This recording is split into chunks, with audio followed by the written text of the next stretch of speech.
Y'all nigga finna ball off. And it's still Westside Pasadena. Are you niggas just some fans, huh? Hey, really got a plan, huh? But coming to some paper, you won't even lift your man up. I'm coming off the dribble, it's simple, I make them stand up. Come from where they sagging, now luxury, hold my pants up, I'm nasty. Nigga, you should ask me. Best about the city, ask my daughter why she dabbing. Niggas got my name in their mouth while they songs in the drought. I know it's hard to get out, you should be closing your mouth. I told them only time would tell. They craving for attention. Guess these niggas didn't know me well. I say nada. Don't reply unless it's about $1. Oh well, okay. Ha ha ha ha ha ha. All these local ass niggas, just some local niggas. I'm doing shows overseas. They don't know you niggas. Hey, check the wristwatch. That's a rolly nigga. Really making mine off rap. I'm the only nigga. Fall off. Nigga. Stood 10 toes up before y'all nigga finna ball off. And it's still Westside Pasadena. Never finna fall off. Stood 10 toes up before y'all nigga finna ball off. And it's still Westside Pasadena. I'm the one from the pink house on Los Robles. Wasn't shooting, man, we really got it off the shoulders. And that's for real. And ever since they took away money, been in my fields, I really started grinding and winning. Got me a deal and now I'm paid up. The times that we was down, guess it been made up. Started doing numbers, now these little niggas hate us. So what? Set the bar so high that they can't touch. Really think it's jealousy, they mad that they ain't us. Hey, but fuck that shit, man, I'm Dina Rays, we'll set ablaze. And I don't give a fuck that you feel away. Word how you niggas feel the worst way to kill a day. Focus on my paper, got direct deposit on the way. But hey, y'all can have the best in the city. I'm the best out this motherfucker, say it with me. Hey, y'all can have the best in the city. I'm the best out this motherfucker, say it with me. Fall off. Stood 10 toes up before y'all nigga finna ball off. And it's still Westside Pasadena, never finna fall off. Stood 10 toes up before y'all nigga finna ball off. And it's still Westside Pasadena.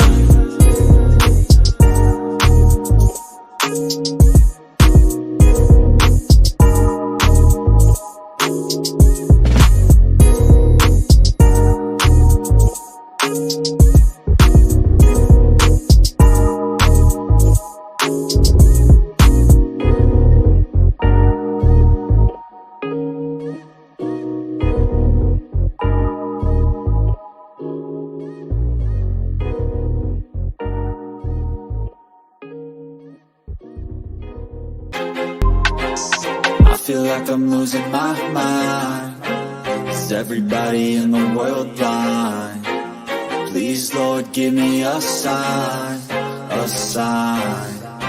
I feel like I'm losing my mind. Is everybody in the world blind? Please, Lord, give me a sign, a sign. I wanna be the greatest. Everybody on the fake shit. I look around and feel like everybody is the fakest. I make this every day and I'm impatient, hoping one day I blow up from the basement. Statement, the top is so vacant. I don't hear shit that I think is amazing. Waiting for my day when I'm playing sold out shows for 1,000 faces. Hey, give me that crown, get in my way and to be put down. It ain't your place, all this my town. If I want that shit, then I'll get it right now. I'm losing it, the noose it fits. I'm losing shit, a stupid myth. You choose to live or choose to dip. You choose to fight or lose your grip and lose a gift. I feel like I'm losing my mind. Is everybody in the world blind? Please, Lord, give me a sign, a sign. I feel like I'm losing my mind. Is everybody in the world blind? Please, Lord, give me a sign, a sign. Yeah.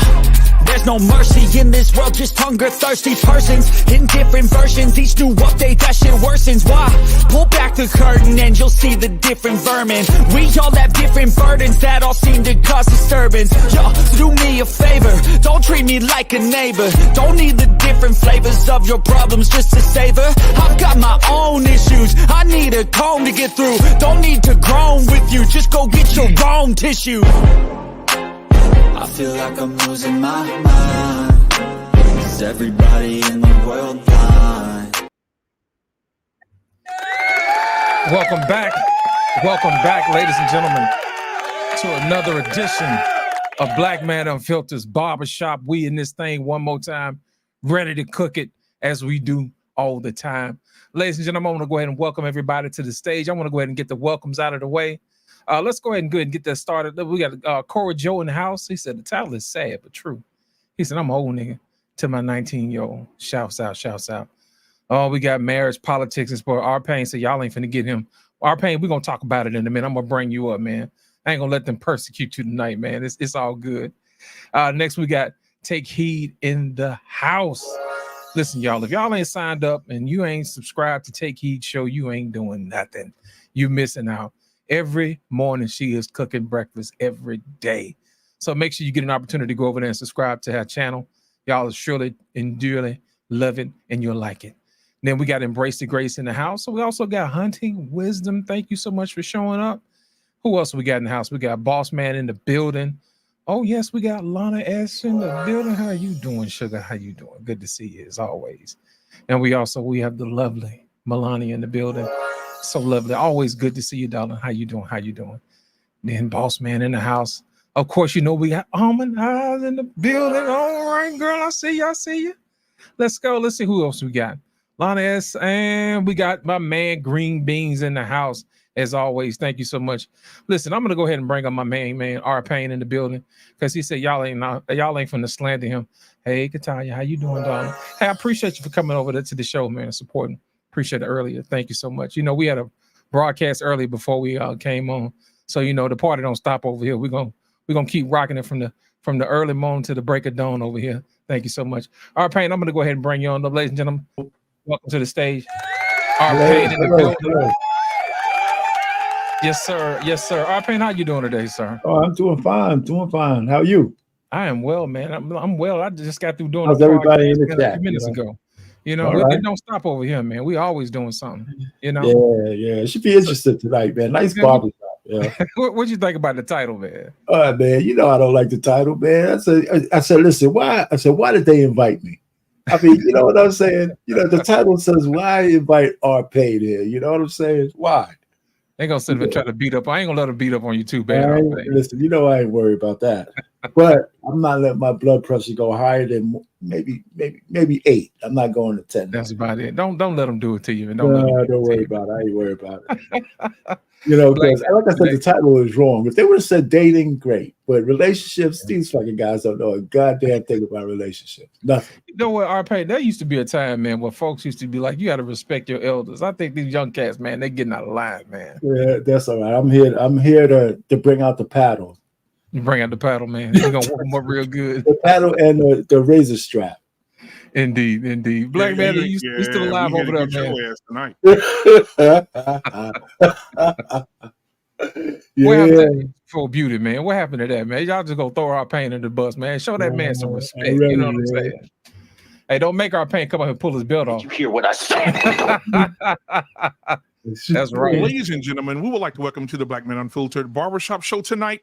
If you would like to contribute to the old niggas, there is a website, oldniggasAintShit.org. Let me say it again, oldniggasAintShit.org. If you order a session tonight, you will get a free handkerchief for your crybaby ass, and then you will get the book entitled by R-Pain called R-Pander. Happy wife, happy life. Call 1-800-555. Listen, man, you know what? VFU, listen, you know, your name is on that goddamn book. If the God gives you grace, you'll be the guy on that list as well. So just shut the fuck up, man. You don't know. You'll be blessed to live long enough for that. Tell them, R-Pain, you live long enough, you get to be smooth like me. You could be right on that goddamn list. Hey, man, I might ask y'all, both of y'all, man, because, you know, lost in translation, the velvet voice of YouTube, man, as I get my camera together here. How was your day today, man? And how's your week been going so far, brother? Man, my week has been really, really good. It's been productive, man. I also had a podcast right before we got on today. It was actually pretty good, man. We're talking about assets and liabilities. Our women are assets and liabilities. So we broke that thing down, man. And, you know, we kicked it around a little bit, but it was actually a good show. I finally got up with the fellas. You know what I mean? I had started with and let them know, man, I've been busy since the last time I saw y'all. You know what I'm saying? So everything was good today. All right, man. What about you, R-Pain? I'm sorry.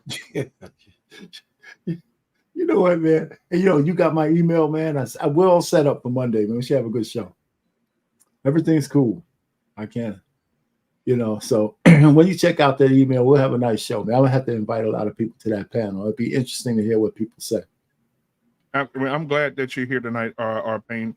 We got another person in the back. Before I bring him up, guys, you know him, you've seen him, you've listened to him. He's been the voice of reason. He has been the balance sometimes in this space on this panel. Ladies and gentlemen, you better put your damn hands together for yours truly, the president of the B Club, Mr. Bennett.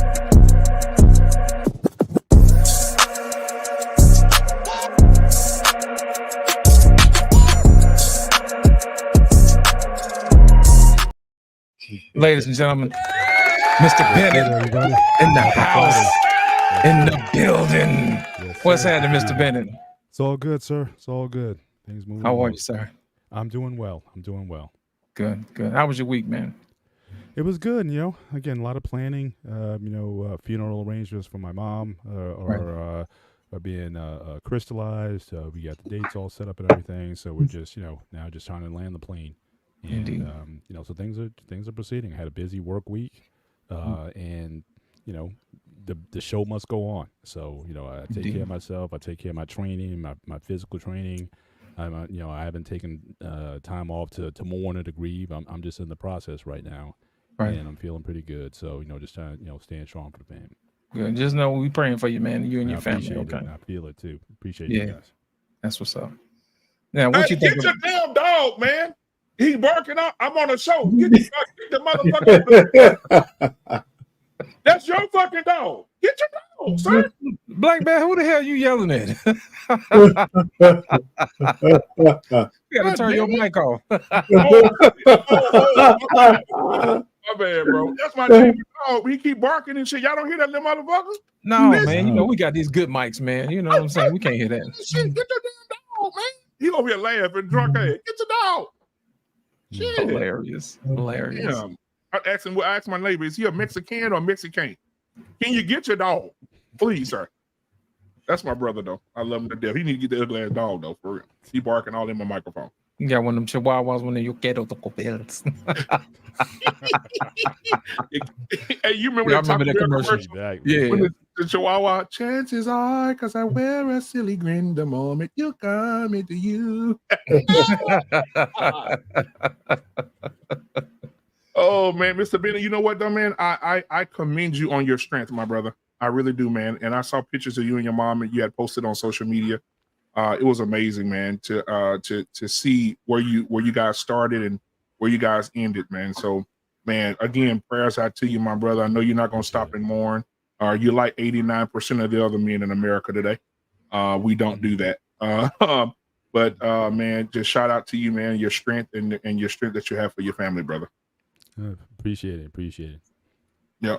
All right. So, I meant to ask about the family too. How's your wife and your kids? How are they? Oh, they're doing great. They're Okay, good. holding it down. And like I said, home base is the last thing I worry about.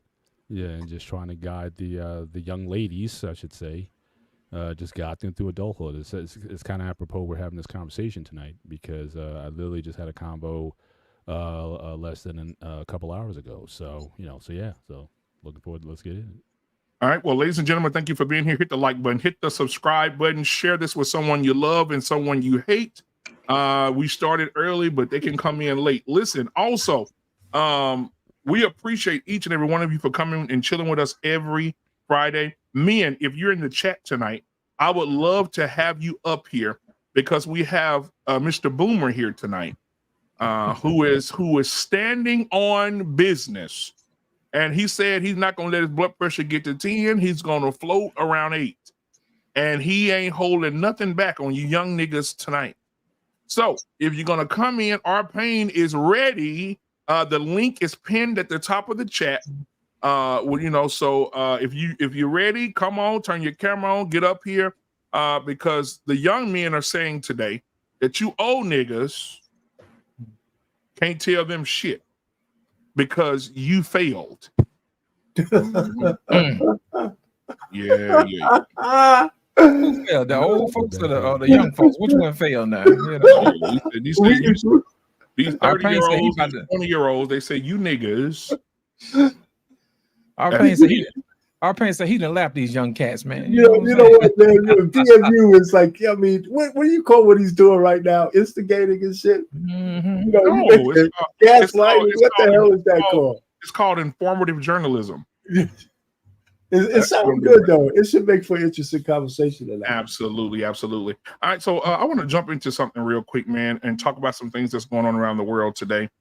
Did you guys get a chance to see? We want to open up with some barbershop talk real quick before we get to the subject. Did you guys get a chance to see the Candace Owens and Don Lemon interview? Yes. She handed Lemon Lime his hat to him. Man, woo! Don Lemon would never invite that woman back to his show. She baked his ass for Christmas dinner. Good God Almighty! With a straight face. Especially when it came to, he said, "How do you feel about same-sex marriage?" She said, "It's sinful." He said, "So are you saying I'm a sinful person?" She said, "Absolutely." She said, "You're living a sinful life with your partner." Absolutely. And she said, "I don't even consider you and that man married, because marriage is between a man and a woman." Don couldn't take, you could tell Don was like, "I'm just ready to get rid of this bitch." Like, he wanted her gone. He did not, and then when she said she was a Christian and Christians are being, one of the other bullet points of the interview was she was talking about Christianity and how people are being, assaulted around the country and around the world for being Christian and all this different stuff. And he laughed in her face, and she went off on his ass. She said, Don't you ever disrespect me." I mean, she handled that man today. That was ridiculous. Yeah, I have a series, Candace Unleashed. When she got back, I just made a video on her discussion on Christians being persecuted around the world. Yep. And it's a short one, but Candace is my girl, man. Yeah, a lot of people don't like Candace, but I like her. Oh, I do. She's one of the rare conservative black women. All the black women we know in these high places are liberals. She's a conservative. Absolutely. Yeah. So I think that people just, they don't like her because she's so straightforward. Yeah. And then she started breaking down the statistics on the jab and started talking about the jab. And he didn't like that. He tried to, cut it off. But she was like, statistically speaking, you do understand that jab has affected more people to be more sick, organs weaker, and some have died. A majority of them have died after they've taken the jab. And he was like, "Yeah, but we don't want to get into that right now." Like, he was dodging everything. Yeah, because that was the agenda, man. Force people not to talk about it. It was like that from the beginning. The Justice Department already on these folks, man, because they were around here trying to, get people to not talk about it. They were trying to take social media companies and say, "Hey, man, anybody who posts anything that's contrary to it, make sure y'all take it down." So now they're in trouble because of that, because they violated a lot of people's free speech. You know what I'm saying? So now she can say what she want to say about it now. No, but you know what? I just got a warning about just a passing thing about the jab. I mean, just talking about a few weeks ago. The Supreme Court gave the government free reign to go and pretty much tell major corporations what to say and what to do with their social media platforms. That was one of the big. Sure did. I watched that, sir. Sure did. They were putting all kind of little stuff at the bottom of the screen, telling us some fact check. Make sure you go to this particular website to get your information. You know what I'm saying? Folks who doctors and stuff, man, they know what they talking about, and y'all don't know what y'all talking about. All that stuff at the bottom of the screen. On every page that they were talking about, it was at the bottom of the screen, But let me ask you guys a question. How does she keep her station on YouTube? Because she's saying some shit the regular guys can't even begin to approach. Well, the thing is that got me. She left the other show. Well, she got fired from the other show for talking about it. Right. She was on YouTube for how long she been back? 2 months, 3 months? Something like that. And got 2 million subscribers in 3 months. Right. She ain't going nowhere. That's called stroke. Brother. 2 million subscribers in 3 months. That's amazing. People want the truth, man. They tired of being sugarcoated. You know what I'm saying? And exactly. I think a lot of times these people get on TV, man, they say what's popular instead of what's right. Exactly. I heard somebody say the other day, you can't do nothing with a lie. The link at the top of the chat, Izzy, you want to come up, bro? But yeah, I think that, I think people were lied to. I think the government created this big fear to make people want to take the jab. Right. Because I'm gonna try to find that video so we can have a show one day. But they asked someone, I think they had someone come to Congress or sit down in front of Congress or something, and one of the congressmen asked him, "Does the jab cure COVID-19 or prevent?" No. Yeah. Okay, it doesn't prevent it. Okay, so you can still get it, correct? He said, yeah. He said, so what's the purpose of the jab? He said, keep you from dying. He said, do you have a number on how many people have died after they've taken the jab? He said, would you like me to give you the number of how many people have taken the jab and were jogging on their morning jog and just collapsed and died of heart failure? I'm like, God damn. So I think it's like, even when I heard they said, oh, we have a vaccine, they said they call it warp speed. Oh, I was out then. I said, oh, hell no. No, I'm gonna tell you, when I was out, when they started paying folks to take it, you know what I'm saying? I was like, yeah. Wait a minute, you want to pay for you want to pay people to take this? That was a red flag right there for me, buddy. Yep. And my job, even my corporate job, they said, we need you to take the jab to work here. I said, I'll work from home. Shit, I don't need to come in the office, but I'm not doing that. I said, I'll work from home. And then they said, they sent out a mass email after a lot of people turned it down, and they said, well, you're no longer required to get the jab, but you must wear a mask at all times until further notice. Okay. So that's just how antagonizing folks, man. And then you couldn't travel unless you had your paperwork, you know. I was like, what kind of dystopian future are we living in? You know what I'm saying? Man. Show me your papers, sir. Where's your papers? Hey, but you know what the peculiar thing is? All of a sudden, one day lost in translation, it just disappeared. In thin air. Like it never even existed. You could go lick a gas pump handle and not get COVID now. I'm just saying, what happened to it? It was just mass. I mean, they were showing video in New York of them rolling out 1,000 bodies. They didn't have enough room for the body. They rolling out 1,000 bodies, burying them in the goddamn ground. What happened? Has anybody on this panel had it? Yeah, I have. I've finally got had all 6. The 2 main, I've had all 4. My whole family's had all 4. No side effects whatsoever. And I just had a couple ladies in my office who just had it from last. One had it 3 weeks ago, and one just had it this past week. COVID. So I still see it out there. I think around New Year's, my boss and his boss got it. So it's still, I still see it prevalent. I still see people getting it. But I get every booster when it comes out. Again, though, I get the flu shot. My wife and I, we just got the shingles vaccine, so I'm pro vaccine. So I don't I don't fear such things. And again, no impact on my family whatsoever. And I said every member of my family's had. Now everybody on this panel's had it. Your mic is a little low, Mr. Bennett. I mean, it's not real low. Not real low, but a little low. Yeah. I was just going to come into but I think that also, Mr. Bennett, like some of the stuff, it doesn't scare me. I just like to educate myself on a lot of stuff.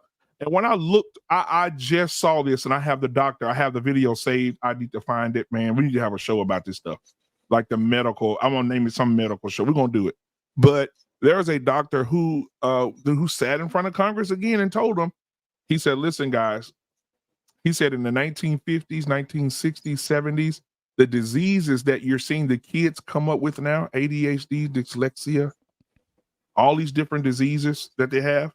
He said they weren't there. He said, now, when we start giving vaccines out in mass to children, and he broke down the numbers of how many kids are affected mentally by them fucking vaccines, bro, it just blew my mind. And then I started thinking, I said, wait a minute, he may have a point.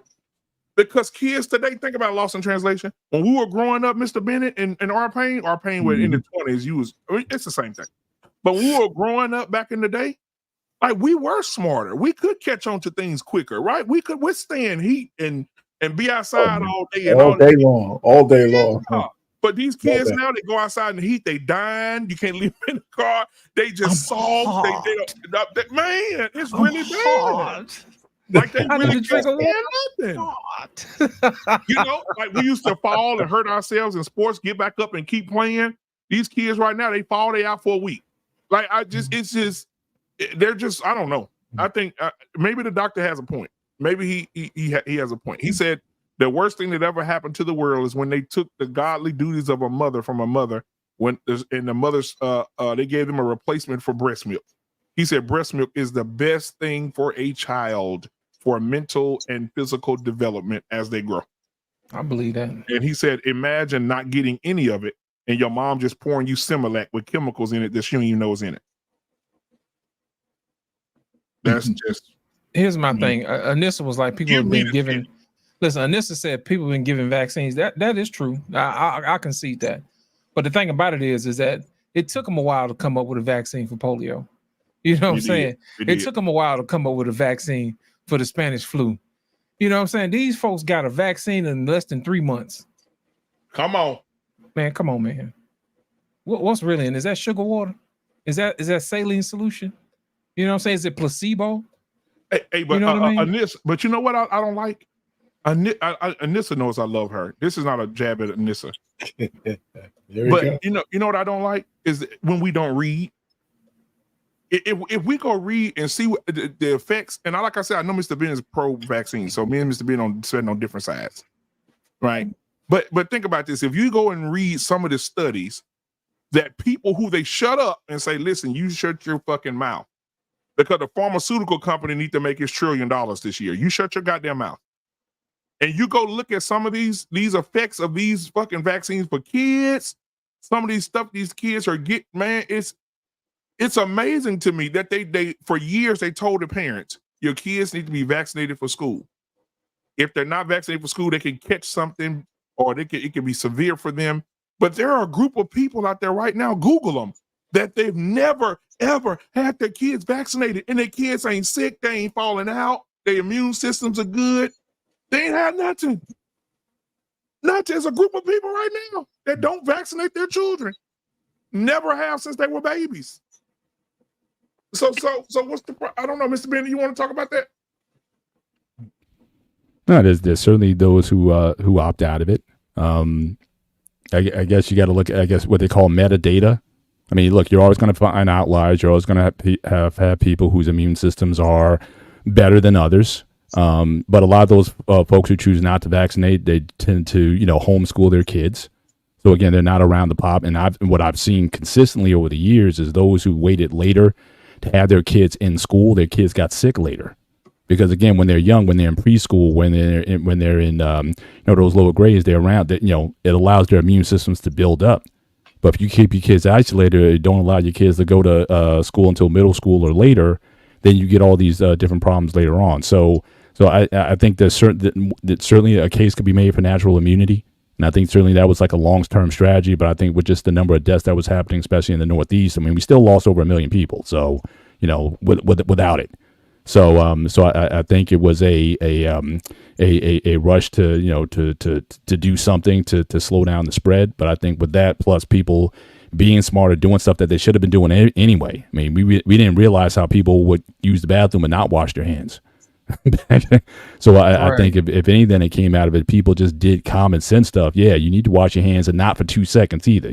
Make sure you lather up your hands you sink hot water, right? Get a little foam going, and not be in a rush to do things. Guys are more, you leave the bathroom, you take a little strip of toilet paper, you hold the door with the paper on the way out. I just think people are just doing more common sense things that we should have been doing. People didn't realize how dirty they were. And we always talked about, certainly these public restrooms and whatnot, how dirty they are, especially women's restrooms and whatnot, just filthy. And if we've changed people's sanitary habits for the better, then I think we're all better off. So I think you'll always find some anecdotal, just like with any science research paper or whatever. You'll always have an audience that is against something, that whether that happens in science, whether it happens in media. But I generally go with the metadata and the larger studies, the peer-reviewed studies. So I because we talked about this when it comes to news. Like back when RPN back in the day, you had 3 channels, 2, 4, and 7. Right. That was your news. You had Walter Cronkite and Tom Brokaw and somebody else. And that was your source of news. Now you're getting news from people who don't even have journalism degrees or what have you. People just put stuff out. So how can we even have a debate when we can't even agree on what the facts are, or what we used to think was the arbitrator of information, or at least we had a process for disseminating information. Now, certainly in these spaces, nobody has to have that. Everyone's a journalist.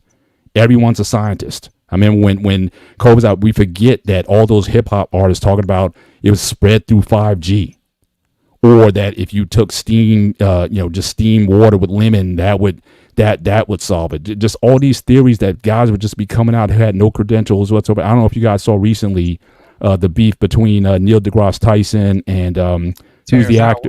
Terrence Howard. So Dr. Tyson, he just had to kind of do an undress, so to speak, of a lot of what Howard was saying.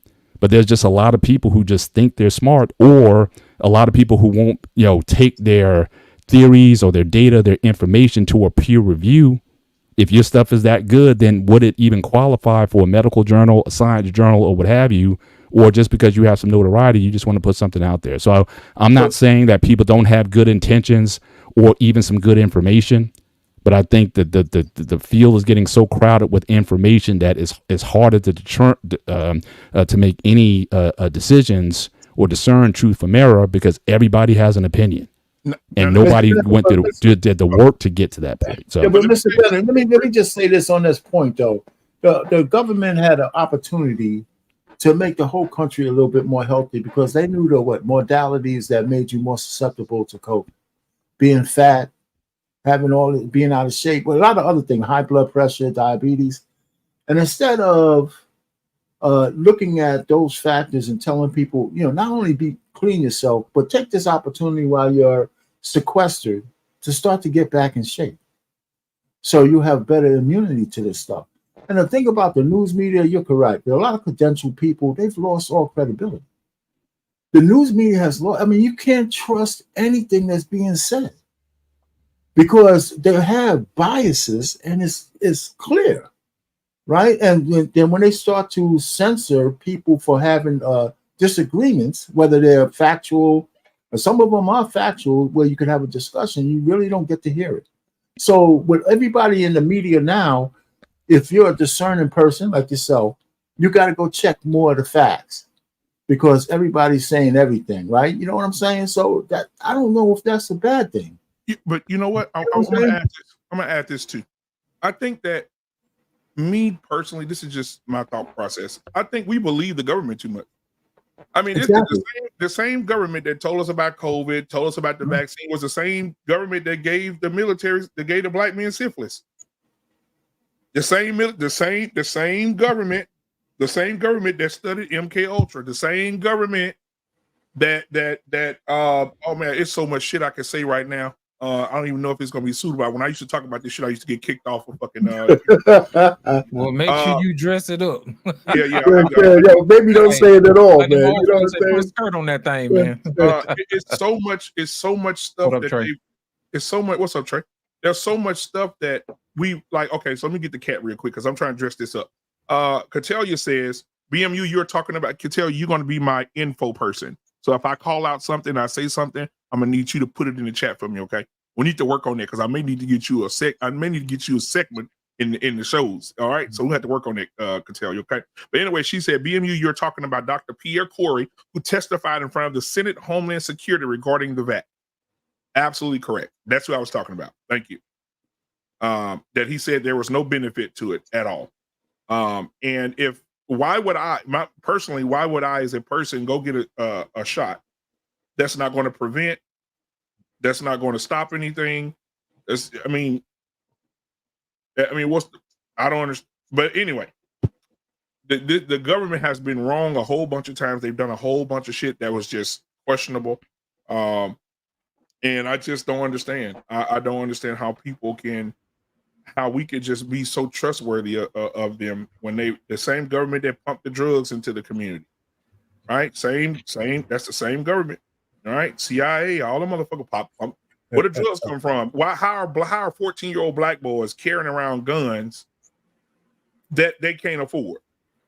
They can't buy. How they get them? How they get drugs? That's $25,000 a kilo. Somebody give them to them. So I think the same government that pumped the drugs in, sometimes you just can't believe them. Dr. Fauci, you see, he stepped down. And what I also found out that Dr. Fauci, when he went to go get the vaccine approved by the FDIC, right? FDA. No, FDA. The FDA, right? My bad. FDIC, the banking folks. The FDA. Who was the president of the FDA? Go Google it. Anybody? His fucking wife. So so my point is this: if you really just conflict of interest. Black man, here's my thing, man. I'm from Alabama. And you know, we had that little thing called the Tuskegee experiment down here. Man. So I don't trust nothing nobody do. My thing is I like to look at what's on the table. You know what I'm saying? Yep. I look at how many people were actually dying from this and how many people were dying because of other diseases because they were immune or they had compromised immune systems. Would those people have still been here if they didn't take it? You see what I'm saying? How long would it have taken them to get, to find COVID would have found them? You know what I'm saying? How many people are in America lost? 250 million last I checked. 350. 350. Yeah. 350 million. I forgot we got some new guests. 350 million people. Look at this from this lens. 350 million people who all got different health problems.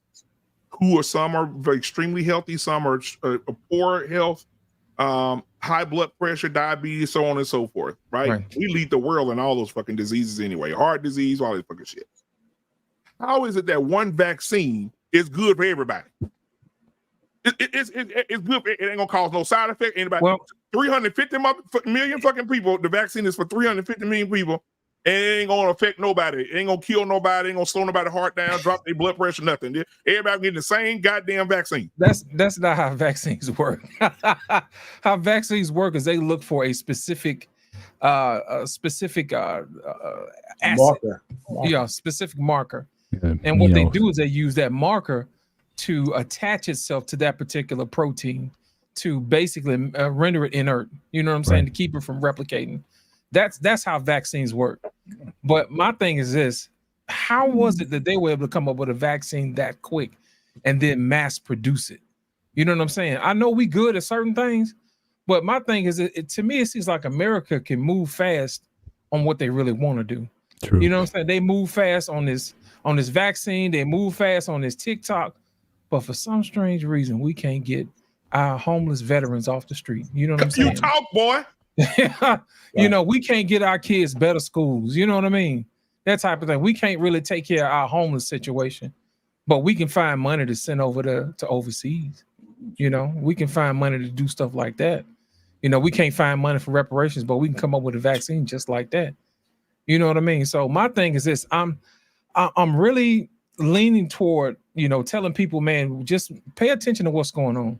And find out what really moves the needle. And find out how medicine works. You don't necessarily have to go by what I say or go by what the government says. Sometimes it takes a little bit of knowledge on your behalf, a little bit of time to make sure that you make a decision for yourself. But my thing is this: a whole bunch of people took it and they're no longer here. And I have to question, would those people have still been here if they didn't take it? Did they have other underlying medical issues that weren't being addressed, which also means that our medical system has failed those particular people after the fact? So how come our medical system can't be better instead of us sending money overseas? But BMU, let me say this before you go on, because he's saying something. The medical system. When I looked at this whole shebango with C-19, it was a 2% pandemic, meaning that 2% of our resources were encumbered by it. If you ever read The Stand by Stephen King, you would kind of know where I'm coming from. That's a great book. Listen, the 2% that it impacted in a critical way in our population stopped our whole country. Suppose it was a 10% pandemic. We wouldn't be here right now. So I'm saying we weren't even prepared for a 2% pandemic. 1 to 2% pandemic, it stopped the whole world. Yep. If it was a 10%, hell with Captain Trips, like in Stephen King's thing, right? You saw how fast the whole world went to shit.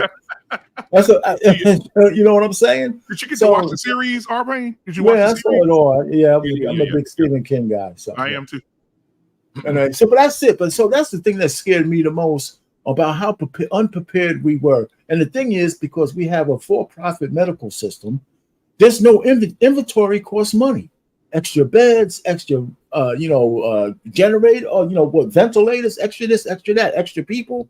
You can't have them on call because you got to pay for it. And so, because our medical system is for profit, and you use or that kind of thing, you can't just have shit hanging around that costs money. So, and we found out. We messed around and we found out. Right. But now, R-Pain, are you for? Because I hear a lot. We talk about capitalism and things of that nature. So, do you think medicine should be or should not be a for-profit enterprise? I think that. Well, let me answer this. I'll answer it. I think that if we were more of a homogeneous society, it wouldn't be for profit. I think if we were like all white, then they would probably be voting for that being a public something that the government would fund. Like in a lot of other quote unquote homogenous countries, they don't have any problem with government run medical stuff. But because the minorities and other people have to get some of those tax dollars, I think that we have private prisons. There's no way we should have private prisons. There's an inherent imbalance to have that. I don't want to go down that path. But if you think about what we privatize, it has a capitalism is great, but everything shouldn't be private. Let me put it to you that way. Mm-hmm. And you don't think medicine should be one of them? In a altruistic sense. I mean, in a perfect sense. I think if you're a citizen, medicine shouldn't have been one of them. I mean, I think it's a matter of homeland security, so to speak. Okay. Think about it. Anytime you have a population that is compromised, that compromises your homeland. You see what I'm saying? So I think it should be a part of that infrastructure. I really do. Medicine should be one of those things that should be a right. Instead of a privilege, kind of like water. And food. And shout out to Katalia, if you're out there, can you please find me the guy who was just talking at Senate about the cancer medication for people who are just dying. The medicine is, I think he said the medicine every 3 months, the medicine is $15,000, $15,500. And the pharmaceutical company is making $1 billion off the medicine or something. They found it from me, Katalia, because when you watch that, that'll bring tears to your eyes about if you can't afford this $12,000 to $15,000 cancer pill, you fucking dead. We're not trying to help you. Ain't no Medicaid, ain't no medical insurance to cover this shit. You know what the problem is that BMU? The government funds a lot of that research. Our tax dollars fund a lot of that research, and then they let these guys charge us up the wazoo. Up the ass. I mean, it's crazy. I mean, it's so. Mr. Bennett, my answer is yes. I mean, I would like to see a public kind of rendition, kind of understand why they made it public, but I think it had more to do with the fact that they didn't want to share those bennies with people who didn't look like them. Yeah. And that's the sad part of racism, right? Yeah. I mean, that's ultimately it's like you're biting your nose to spite your face. I mean, it's just stupid because you're hurting yourself when you do that, when you're not investing in all your people. But I think what also brings up again certain economies where we talk about capitalism versus communism or whatever. It's always ideally it's going to be some sort of hybrid. You're going to have some controls on certain things, and then in other areas you let the free market work. But there's never been a complete capitalistic that invisible hand economic, and there's never been a true socialist one either. It's Absolutely. Just we put labels on stuff, and at the end of the day, in terms of just the wealth, you still got 98% of the wealth in that power of 2%, whether it be in capitalism or communism or something Absolutely. Else. So it's not like there's not a But every once in a while, capitalism has to have that Horatio Alger story that someone made it out from the out, and that inspires people. But just looking at numbers in total, either system, it really doesn't benefit most. It doesn't. It doesn't at There you all, go. man. My brother JT's in the building tonight. What's going on, JT? Hey, How what's you up, doing? What's going JT? on, fellas? What's happening, man? What up, Welcome to JT? the show, man. What's happening? What's happening? What's happening? How you doing, brother? I'm doing okay, man. I'm all right. I'm here. Don't sound like Friday. it. Look, this is one of Remember those. your stuff, Hold man. on, goddamn it. This is one of those things where you have to look like this. Yeah, We gotta this put a is JT. smile. Yeah. I need this JT I right got my now. drink and my two-step. From the I need that Yeah. JT right there. Goddamn. right. It seems like you've been doing. Come on, man. that shit kills me every time, man. God. JT came here like I wouldn't be on this show. Y'all would be doing this show on me. Beat the shit out of her. Hey, I you know would what? shoot One the night shit we were out of doing her. a show and Mr. Bennett started this again because I had deleted the video, forgot about it. Mr. Bennett put it in the back said, "Do you still have that video of that big lady beating up?" Yeah. I said, "Let me go find it for you, Mr. Bennett." Don't let Oh my God! keep that in the Unhand favors me. category. Every once in a while, we got to bring it back up again. Oh, my man. God, bro. Oh Lord Jesus! JT came here and sound like Eeyore. I'm okay. Jesus, I'm just a little tired. Man, let me tell you something, man. We know you ain't fine. We men. We know how we do. You know what I'm saying? I'm fine. You could probably had your butt kicked all day. He come into us. I'm fine. I'm fine. So let me move it on to something else. The sports world. So the WNBA guys, Caitlin Clark, Dr. Umar Johnson has some very good choice words that says Caitlin did not help the WNBA. Listen to me. What? Jesus Christ. Listen to me. He said her name wasn't made big until Angel Reese did the hand wave thing, which is true. However, Caitlin has when she went into the league, I think her and Angel Reese, I think as a collective, this rookie class changed the game. Yeah. Yes.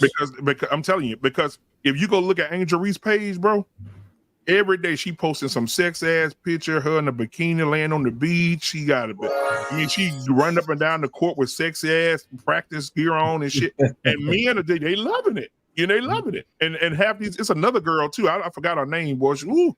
But man, they just I know. Just man. yeah, they running men up the wall. So the more men are watching it now, more men want to see them play. I think Angel Reese is about to win Rookie of the Year. Yeah, she's had like 14 straight doubles or something like yeah, that. man, she is killing them. Shout out to her, man. Mm. So Shout out to her. I saw that, and I then I think saw it's good JT for girl. both of them. Yeah, it is. Yeah, like I said early, what I would have did if I was the W, I would have did a remake of that Bird in Magic commercial. Absolutely. Bird Magic comes up in the cornfield, and the limousine comes out in that cornfield, and they play one-on-one. I would have just rewrote it because that's exactly what happened 40 years ago. I mean, those That would've been guys classic. resurrected the NBA. You know, we said we forget the NBA Finals was on tape delay. Yeah. The NBA wasn't live. The finals wasn't live until 1984 when they squared off. So I would have did a rerun, run it back. This is probably the most. I call those two girls. I call the Caitlin Clark the Messiah and the Fashionista.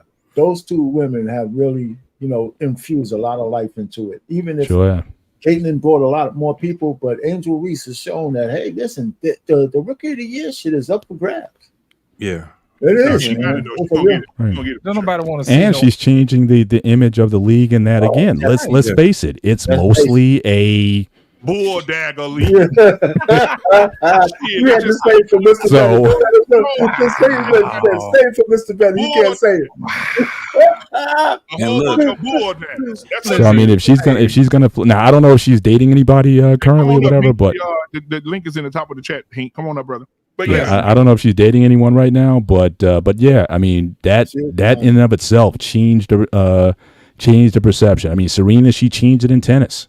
I mean, she would have the Sports Illustrated swimsuit issues and the naked issues and things like that or whatever. So she was like, look, you can be great at your craft and bring that to the table as well. And so she was able to capitalize on it. Yeah, man. Don't nobody want to watch no Amish women's basketball. You know what I'm saying? Right. Yeah, and then as soon But as it does separate. Hey, So watch it the Pennsylvania Rumspringers. You know what I'm saying? yeah, but it does Long dresses on, separate. It does get Exactly. it to a point where it separates how women basketball is played, how women's sports is played versus men, because they've been trying to compete and do it the way men been doing it for years, and it did nothing for them. Right. So now they're starting to add a little something, sexuality and all these different things. And I mean, it's just what it is. This is how they get eyes on them. So. Hey, JT, listen, they need a new league, man. And the first team they should come out should be the Atlanta Rump Shakers. You know what I'm saying? But you know what? With the BBL, you know what I'm saying? Right. BBL team. Hey, Trey, get your beige ass back up here. But Trey said they could be.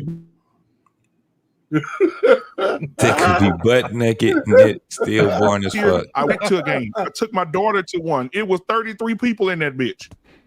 Every game this year, they selling out arenas for the first time in WNBA history. 19,000 fans was in LA. Yeah. 14,000 in Indiana. 12,000 in Dallas. I said, God damn, they selling out every arena. When I walked in the arena, I took my daughter to go see Angel Reese against Dallas Wings. When I walked in that arena, I said, oh shit, we're gonna get the best seat in the house. Anybody coming to watch this shit? I walked in, you couldn't even, you had to say excuse me. You had to say excuse me to get in that motherfucker. You did. Pardon me, excuse me. Pardon me, excuse me. It was a whole bunch of people in there. You had to hold your arms up like this. Excuse me, excuse me, excuse me. and another thing, Trey, I will say about the dunk. I will say about this. Mr. Bennett said this on the sports show. He said 19,000 people bored as fuck, not one dunk. Let me say this. We've suffered in the NBA from that. When's the last time you seen a worthy dunk contest in the NBA? Oh, yeah, that's True. done. It's been a minute. But that's what I'm saying. They should lower the rim. I would lower the rim to 9 feet for women. I would. They're already playing with a smaller basketball, right? So I don't see what the and again, from a perception point of view, you're not going to notice that 1 foot down if it's women playing. So why not make the game where, again, more dunking, more, make it more exciting. So I would see no problem with that. Yeah. You got What's up, Heat? You got 7-footers that can't even dunk. So yeah. Ladies and gentlemen, Hank in the basement. What up, Hank? All right, sir. Right on. How y'all feeling?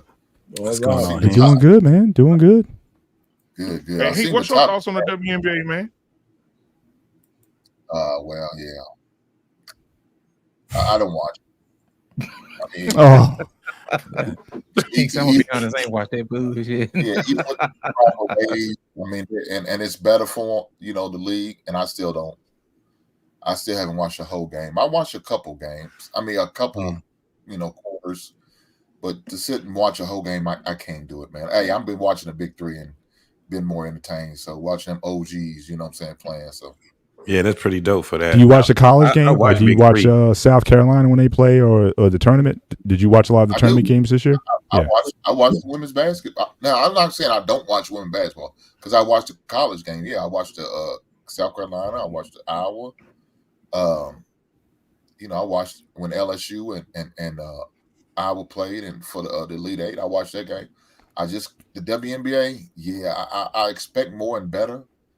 It's just not living up to expectations. And, Hey, let me ask you this, man. What would it take for you to watch women's basketball? Yeah, look. What would you change? Basically, what would you change? Damn, what would I change? Probably the amount of teams. How many teams are there? 16? Was it 16 teams right now? I think they mashed them up with because you have 16. It's 16. It's 16 teams. Okay. Yeah. Yeah, I cut it down to 10. Dang. Cut it down to 10 teams and consolidate until they can work their way up. Trey said it's 12 teams. Okay, well, that's still too many. Take it down to 10. Cut it off 2 more times. 2 teams is assed out. I mean, I don't care what 2 teams you decide to sacrifice. Somebody got to go. I would cut it down to 10 teams. That'll give at least a better roster, which should be better because now you have a total of 30 more women who's eligible for these other 10. I would do that, and I like, I guess, Mr. Bennett's idea about lowering the rim. That makes sense to me. That would work. I would definitely would try to partner up with some of these local small colleges, like giving them free ticket, free admission, allowing them to play their games. Some of the, them Division IIs, the NAIA teams or the Division IIIs, allow them to play in a court practice. Maybe by the fact, even practice against the girls. I know they play during the summertime, but guess what? They're practicing doing something. My son's been practicing all year, and so he's never stopped. So please believe these boys practice. Kentucky's, I'm watching highlights of them. They practice right now, and school's not even in. Well, summer school's in, but the regular semester's not in. But they're practicing, so they aren't practicing. Allow them to practice against these some of these lower level college girls. Doing that, partner up with them and get involved in, and so kind of build up the fan base. Work with some of these Girl Scouts and and bring them in and say, hey man, y'all can sell y'all cookies here. We don't have no problem. Sell you cookies here. Bring them in so we partner up and get people at the game or drive up the audience. We've seen them little league football games, how they have them little dance squads. Yeah. The hell with hiring every game, every home game, get one of these little girl dance step squads and come out and do it. Wait, you gotta you say take it down a notch. Y'all pros and all, but you're not NBA. You're not up there. Bring it on back down. Get them, because their problem is that they're dependent on men to be their fan base. They're not even really marketing to women. And women don't give a fuck about it. They don't care anything about basketball like that. Women like more men basketball. You will see more women at an NBA place than you would in a W, even in sports. Not no more, though. But we can't say that this year. They're selling out every fucking arena. But most of them are men. They're men, and it's new. Now, how are you going to maintain it though? Because it's just like in the NBA. We didn't had a stint where it wasn't a lot of people that was supporting the NBA at a time because it wasn't exciting anymore. So, I mean, you got these two women. Y'all going to keep relying on them? Who going to be the next one? You're going to have to build off of it in order for that. And you're going to have to get more women to involve. You asking for men to do it. Most men ain't going to really do it like that. Hey, Hank, I got a question for you, man. I got the best-selling jersey in the WNBA and NBA combined. Right, and what man gonna wear her shit? I ain't wearing the shit. And that's our biggest fan. You know what I'm saying? It's men, but what men are gonna wear it? There's some sketchy guys that are wearing it. Please believe me. You got a point there, Hank. Hey, Hank, let me ask you a question, man. Back in the day when we was coming up, man, we didn't have a basketball team in Birmingham, but when the Harlem Globetrotters came to town, we went down there and we'd go see them. Do you think the WNBA could benefit from having a team like the Harlem Globetrotters, a team that can do trick shots and all type of entertainment, you know what I'm saying? Stuff like that, barnstorming across the best of the best, you know what I'm saying? Look, Lost.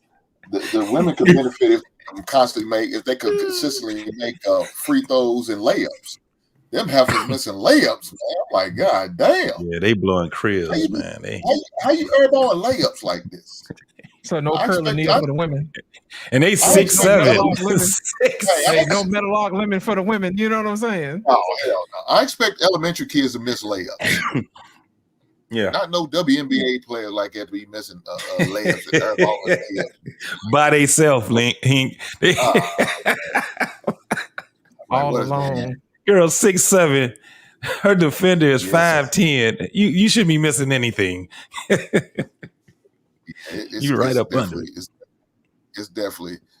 Look, they don't have to. They on there playing really, like Russell Westbrook. That motherfucker can't hit the barn with a bat.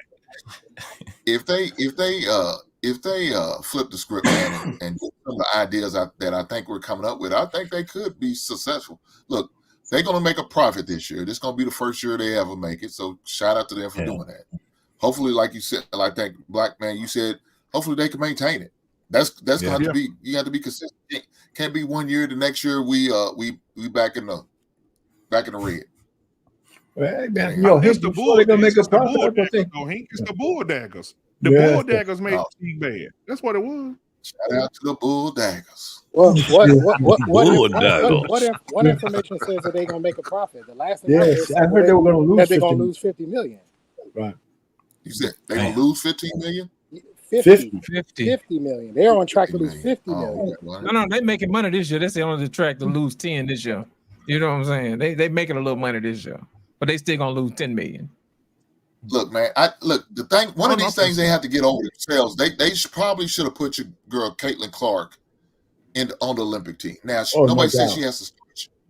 She could have been the 12th person just for publicity, just to put her out there. She'd have been the Christian Leitner pick. Mm-hmm. Exactly. Basically. Everybody know Christian should have never been. That should have been Shaq. But different story. Right. But Isaiah Thomas ain't making, man. Oh, come on, man. Come on, man. You know where that came That's from. a travesty. Yes, we do. And Magic Johnson just recently, a couple of years ago, He confirmed it. He apologized to him too. He should have, man. They were mad because Isaiah was beating breaks off of him. That's what it was.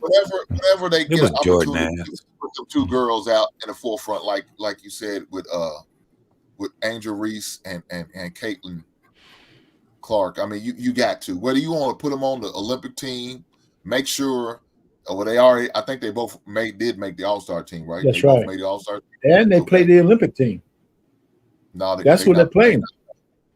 They're playing the Olympic team. They're scrimmaging, right? They're scrimmaging them, but they're not on. What I'm saying, Payne, is put them like the 12th man or the 11th man on the squad. I agree with that. Anna Taurasi, I know she's a legend, but her old ass is done. She should still be on there. I don't understand that shit. Come on, man. She still needs to make that $100,000 a month. How long she been in the league since the 90s? Remember, she was on there in the 2000s at least.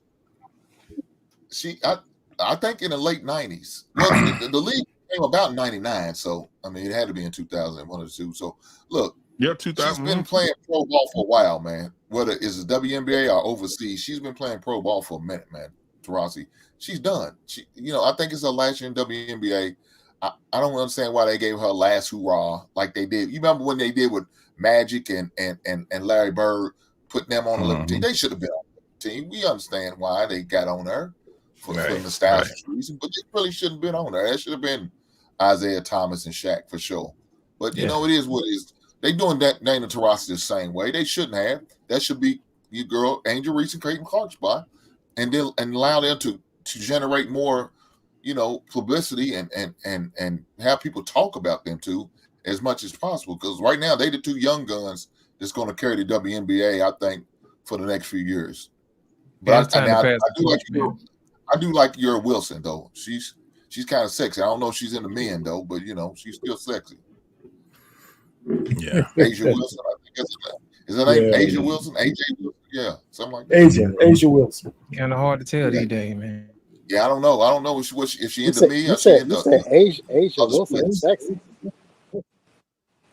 Is that her name? AJ Wilson? Asia Wilson? What is her Asia name? Wilson. The girl from the Aces? Yeah. You said she's the girl from the Aces? Yes, I believe so. Okay, yeah. To me, she's sexy. Oh my. Well, it don't matter what we think. You know what I'm saying? We know Trey like your fat women. That's cool, Trey. You ain't nothing wrong with your plus size women. They need love too. Well, not so much plus size, but height. Do you guys have a height cutoff? Height cutoff. Could a woman be 6'2", 6'3", 6'4", and still be? That's what I'm looking for, man. I'm 6'4", man. I need a tall chick. You ever no problem with it. 2 feet shorter than you, man? That make your back hurt. Yeah, I've never had a problem with it, but yeah, if you've ever dated somebody that's that tall, man, it is a kind of like. Well, let me ask you this, Lost: would you date someone taller than you? Absolutely. Lisa Leslie, 6'6", 6'7". Absolutely. Okay. My back would be. Yeah, it's not. It's not. I don't think it's a huge thing for men. Men be talking shit, but I think that's not really a disqualifier. You know what I'm saying? Now, the crazy part is if she's, because most women when they're that tall, especially if they're thin, they're awkward looking. Yeah, they're So kind of it's like Big Bird. That's Yeah. like we just not yeah. used to seeing them fine like that. You And know then what I'm big saying? feet. See, if we had men, more of that running around there, we'd be like, man, let me get that tall. yeah, probably so. But You know I what I'm mean, if you don't like a woman with big feet, then that shit ain't gonna work with you. You're gonna be looking at women's feet like You're that. gonna be walking on the back of your You got shoes, an ass flapper, you know what I'm saying? stretching Oh, out you your just put, slots. you just added yourself, JT. You just added yourself. That's footman there. Look, if she got some feet that's bigger than mine, then she's huge. Yeah, can I wear your Jordans? Right. Hey, JT, I'll deal with them boats, but I'll be glad to climb that mountain. You better That's tell what I him. said. I mean, You better tell him. Tell him, Hank. Yeah, R-Pain is pretty solid on this. So, women, so man. R-Pain, how tall are you, R-Pain? You don't mind me asking? Just 6 feet. 6 feet. So if all right, so if your wife was 6 feet, or you met 6 feet and up, you'll still. No, I don't want a woman taller than me, but I like tall women looking eye to eye. I think that's sexy, man. If I have a woman I had a girlfriend that was 5'11". We were looking eye to eye. There's something to be said about that. You know? But without heels on though, man. That was she had no heels. Yeah, if she had heels on, she was a little. So in heels, she's gonna be taller than you. You'd be good with it. TJ, I couldn't do it, I bro. don't have no couldn't problem do with it. that. I couldn't do it. No Brendas, bro. Any woman that's over 5'7" looks awkward. They start to look. The taller they are, the more awkward they look. Especially when they wear heels. The legs look weird. Yeah. What you say? Yeah. Yeah, I've Serena seen was a couple of 5'11", them, though. from 5'10", 5'11", so. that they were attractive, but you're right. That's what I'm looking like. It's just a lot of them are just awkward looking, especially once they start getting into the 6'4". I don't know. Guys be talking to that shit. I'm telling you, that shit don't look good. That shit don't look too good. And then if she wearing heels, like the heels don't look good. They don't look like heels because her foot is flat. You know what I'm saying? So, and she's wearing a size 12 in women's. You know what I'm saying? Only thing supposed to be Everyone is a 10 in men, so it's not going to look that bad. A 10 in men? Yeah, that's what it is. That's a 12 in women's. She got a big ass foot. No, we were saying a 12 in women. It's like a 10 and a half. It's like a 10 and a half in men. But But aren't most fashion models usually over 5'10"? Giselle Bundchen or Naomi? And they look crazy as hell. Yeah, when you like see them just dressed down, no makeup or nothing like that. They a lot of them their legs are crazy looking. It's like What y'all talking I like about? shorter women. I ain't gonna even lie. I prefer a woman that's short and compact. I like little compact women or 5'5", or something like that. But yeah, them tall women, man, they kind of awkward. I ain't gonna even lie to you. Shout out to TJ, man. I'm gonna go ahead and play his record, spin his record one more time. Appreciate the $10 super chat. I got it. I got his favorite passed on lock.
Hey.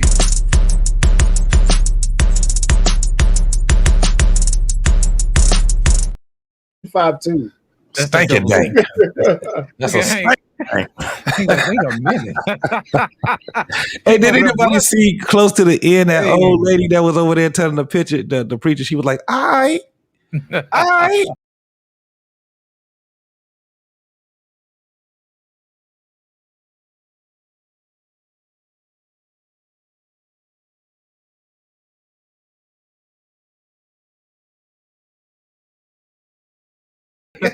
That's creative. I know that's right there. I know that's And right you weren't there. ready for that, was you, man? I think because they were saying they were saying that he was blind and he was acting like he was blind or something, and so he mocked it because that was the whole thing that they were saying when he was going through the trial, that he was acting like he was blind and stuff like that. The man, that's what when he did that shit. You know who could see for real? Hey, you know who could see for real to act like they blind? That daggone Stevie Wonder, man.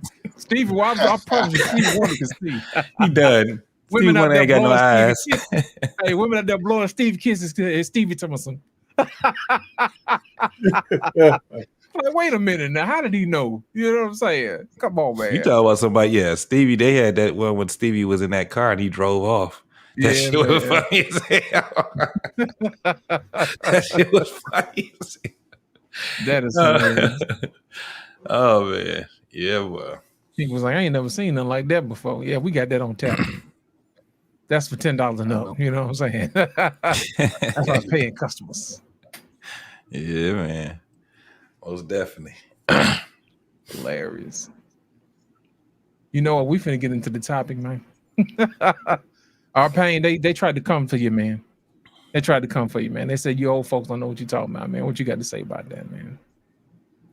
Well, listen, I mean, they mistitled this thing. Like I said, when in my comment, you know, if it was dating, man, I'll concede that because I ain't dating. But these young motherfuckers don't know a goddamn thing about relationships. They don't have any. There's no relationships out there. I mean, everybody's just fucking around. So, you know, and that's simple as that. I mean, you tell me what a relationship is. Don't ask me what it is. You don't want my advice. So I would like to hear one of these fucking guys explain what a modern day relationship actually is. That's what I'd like to hear. That's true.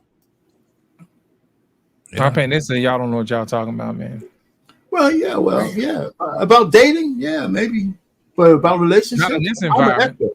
Yeah, not in this environment. This ain't even dating, man. This is some foolishness. Yeah, but that's why I said the title is misstated. But that's okay. We know what they mean by relationships today. We're just dating, fucking around, figuring out, trying to get some ass. I'm not in the game. He like, what the hell? Hey, man, I know you've been on these podcasts, man. You see these young guys and them talking about the old folks don't know what they talking about, man. What's your take on that, man? TJ, you want to see that woman again? I'm kind of concerned.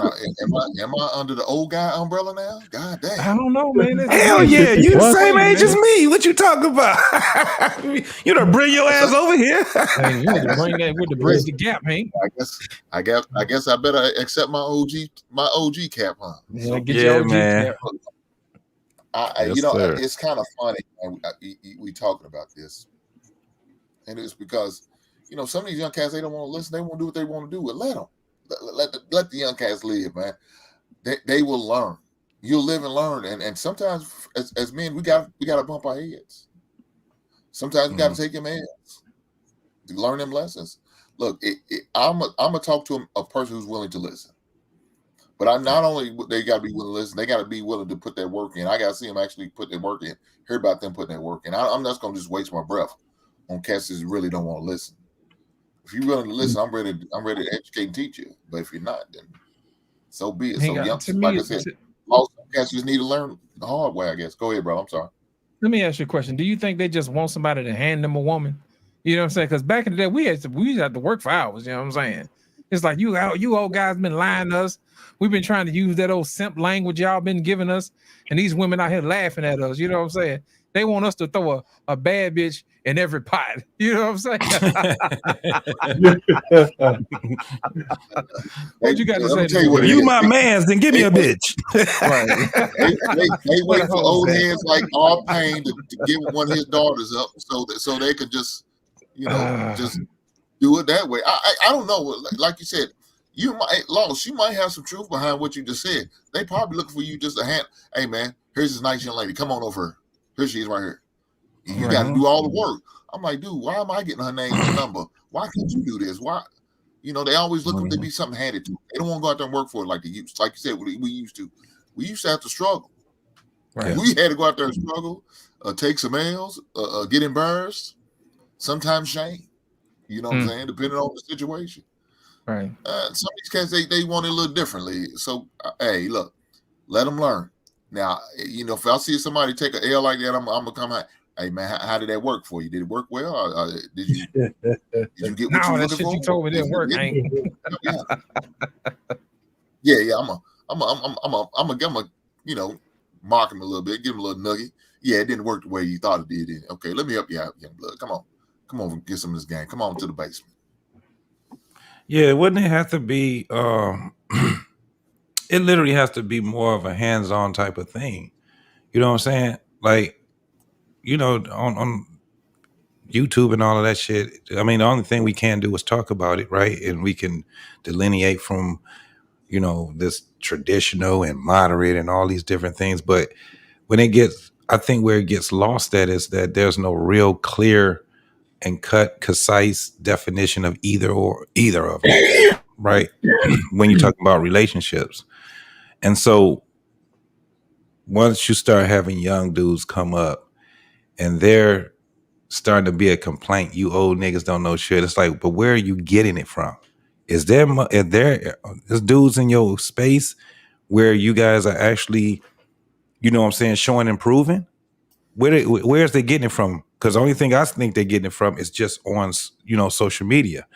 Where with us, we literally had older cats, whether they were, you know, our cousins that was probably about 5 years older than us, you know, probably 3 years older. Some of them probably be 10 years older than us, depending on where we were in our life. If we were 16 years old, you had the ones that just got to be 18 and 20 years old.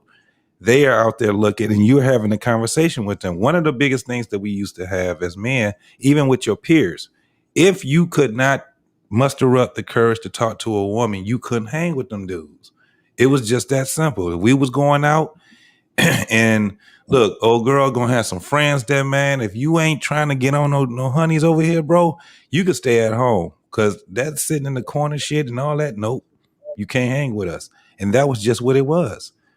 So that was how we solidified one another, because it was our peers that actually, you know, where we had the competition, the phone numbers, all this. So now what do they do amongst the peers? And from what we see, nothing but a bunch of complaining. And then on the women's side, they're just evil. A lot of these girls are evil as shit. I felt them young dudes when they said, hey man, I'm not going to talk to none of these broads. And we was like, I mean, how you figure to get a woman? I don't know, but I'm not about to be on nobody's IG.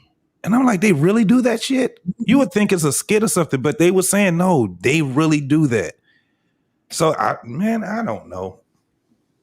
But for them to sit back and just be like, y'all old niggas, it's like, why y'all got so much vitriol towards us and we just over here just talking? Who you mad at? Your daddy? I told you they want us to hand them one, man. You know what I'm saying? Be like, Leslie, this is Tron. This is what up, Ferg? Well, you know, the one thing that's true. Hey, Trey Ferg, how you doing, man? What's happening, Trey Ferg? Let me just say this one thing real quick about relationships. Listen, the negotiation between the modern day man and woman is different than it was back with me. Tell us about it. It's what it was plus what it has to be now. Right. But it's still a negotiation. And that's what I think that negotiation means. You got to communicate and really say what you mean without worrying if you're going to lose that chick or not. I don't think the guys are willing. They're looking at superficial things because that's what they want, as opposed to having the deep conversations, because you might lose a chick when you put your standards down, you know, and she might not want that. So I don't know if the guys are willing to do that, but it's still a negotiation. It's like if you have a woman who's making money, you know, and you're making money, then the negotiation has to be a little different than if you were the sole breadwinner. And whatever that is what you guys have to agree to. And I don't see what's the complication in that, right? Is you talking to somebody who wants to be in a relationship. If you're trying to convince a woman about something, then that's a mistake. If you got to convince her, then you need to move on. And that has nothing to do with that's timeless information. Shit, you know, you got to be able to say, hey, listen, she's coming towards you, you're coming towards her, and it's all a negotiation after that. All right, Payne, let me ask you this, man. What were guys doing before they had jobs? You know what I'm saying? The honeys ain't have a job. He ain't had no job. You know what I'm saying? What happened to I like you and you like me? Now we got to put a price on everything. You know, it's like, hey, what I got to do to talk to you? Well, she going to be like, well, you need 20 in the front. And I need 24 in the back. Well, see, that's where I come off the boat. I don't have any comment on that. That's for the young guys to figure out, man, because I didn't have to do all that shit. So I don't even want to comment on it. Come on, Trey. Throw your sauce on that thing, man. Welcome to the show, brother. What's up, fellas? How y'all doing, man? I mean, I heard a little bit about the tall as far as the height of a woman. You know, just real quick, you know, I was always. Why he got that giraffe back there? I always admired tall women. I used to call them stallions because they were tall, but they didn't like a dude my height, so I just moved on. But as far as like relationships, I grew up with sisters. I have 5 sisters, older sisters and younger sisters. So I used to see how guys used to come to the house with their little flowers and candy, you know, little cake. And my daddy was crazy. So wasn't no hanky-panky crazy stuff going on. So when I got to be a teenager, shoot, the girl that wanted me, she came to me. And after that, after a couple of years, teenager, my mother said, look, if a woman wants you, she'll come to you. If you talk to her, you know, my mother, she was like a cool, laid back woman, but nice, very sweet. But she told me, you know, if a woman like you, she'll show up for you. If not, she don't really like you. You come with your little $2 or $3 you got, boy, and she don't want to, you ain't got enough for her, then she's not for you. I took those 2 things with me. Like I said, I never discriminated against the complexion of a sister. If she was built like I like, if she had that skin like I like, that hair like I like, if she smelled like I like, it didn't matter about her complexion. Some girls don't like light-skinned dudes, so hey, I'm light-skinned, bald head, mellow yellow, old yellow. I can't cry about a girl that's 10,000 of them or more than me. And I believe I was always handsome than most niggas anyway. You better tell them. I was or Talk not. your shit, Trey. And I played sports, so hey, I don't know. I mean, the women today, they make their bodies transactional, and that's the worst thing about it. You can take a chance now with OnlyFans, shit. She's already putting her cooter cut out to the world, and you ain't never seen her. Then you might run into her. You travel and be like, damn, you've been out there 10 million views already. You done. That shit to me is weird. It's sort of crazy in a sense. It's like, I mean, you think a show would be popular with guys if they said everybody go on there and just show your nuts and shit all day? That shit weird as hell, man. I just don't understand it. I just wish that, you know, women just value their bodies a little bit more. It'll change the game, but they still gotta learn how to fucking cook some greens and shit for a nigga. Nigga need food sometime. You know what I'm saying? That's right. Yeah. I mean, you gotta do something, ladies. Fold some clothes, shit, something. I mean, pay a nigga. I mean, I don't know what y'all doing. Guys, y'all got it going on, man. Just, if she don't want to be with your shit, be like Trey, 40 in the front, 60 in the back for the rest of your life. Yeah, you know it. For the rest of your life, you can play the game. You can play the What game. are you talking about? I don't know. Where did that come from? Listen, the saying is the saying, but you a single guy. Yeah, but you put my name in front of it. I mean, I'm just saying, you're a single guy. You out here living the life that I wish guys would live. I ain't paying for no pussy. What I'm saying is, you gonna go out for a $40 dinner, a $60 dinner. You trick daddy. Trey just messed it up. Listen, it's 20 in the front. Okay, 40 in the back. I don't care what it's like. Don't be bad, man. Yeah, you know, y'all married dudes pay the most for pussy. Well, they probably do. If those dudes pay brothers, what you listen. talking about? Your wife ain't free. Shit. She ain't free. How much that ring cost? How much that ring cost? About $300. So she cost $300. Mine costs more. Shit. Then you don't y'all have a house? Don't y'all got cars? We live off a $20 budget. That's our budget. So you paying for it then? I ain't paying for nothing. My hands are tied. Yeah, this is exactly why y'all. This is exactly why y'all. I had this conversation Y'all before. can't even be honest. Listen, Y'all can't as be a honest. single Y'all guy, can't sure, be no accountable single for black it. guy be complaining. This shit fucked up Let me because of ask you y'all this, though. generation. No, it's Boomers fucked and up Gen because X's guys alone like You fucked gonna it lie up. because he called you? Y'all fucked it up. No, stop him. Okay, Yeah, so he got triggered. I'm sorry, man. I'm sorry. okay, It you wasn't thought you was getting the smoke, didn't you? Trey But let me Ferg got ask the you a dragon. question. I had this conversation before, and the conversation was, who's costing more, a single man or a man who's married? So, and Married. I'm talking. I ain't talking about. Well, hold on. Let me finish. I ain't talking about a single man who's just sitting around jacking off all goddamn day, ain't got nothing to do on the weekends. I'm talking about an active single man who's out there going on dates 2-3 times a week. You know what I'm saying? Somebody who's out there entertaining the women and having a good time, going out to the clubs, hanging out with his boys. Who do you think is probably paying more? Married. It's still married. Why do you think that? When you Why do you question think them, because you got bills. You got a ton of bills. You got to take care of your wife. And at the end of the day, you're going to wind up spending more money. You got a mortgage, electric, gas, water, internet, cell phone, car insurance, homeowners insurance, life insurance. Y'all got bills, and you got to take, and you got food. You got to take care of your wife. So at the end of the day, you always going to spend more money. So you haven't named nothing you don't have. Yeah, but it's just for me. You talking about you said for a woman. What I have is for me. So if two people's working, my wife's working. No, what are you talking about? So why do y'all do that? Now you moving. Now you bringing a second income in. What do you think married people do? You said who spends more? The single men or the single women? Now you talking about two incomes versus one. I can do math. Everybody here can do math. Two incomes versus one is always going to be more. There you go. So why you think we are costing us more if we have two incomes? You want to say us married men are spending more? We're not. You are spending more money because at the end of the day, it's because yours is in perpetuity. You don't get it. Well, let me take that back, because a lot of y'all niggas that be on these panels on your second marriage. So I can't even say it's in perpetuity. The fact of the matter is that y'all have to pay for that for life. You signed up for life to do it. So who's gonna wind up paying the most in the end? At some point in time, I'm gonna stop dating because I'm gonna be too old. But you still gonna have bills. No, you still have a woman to take care of.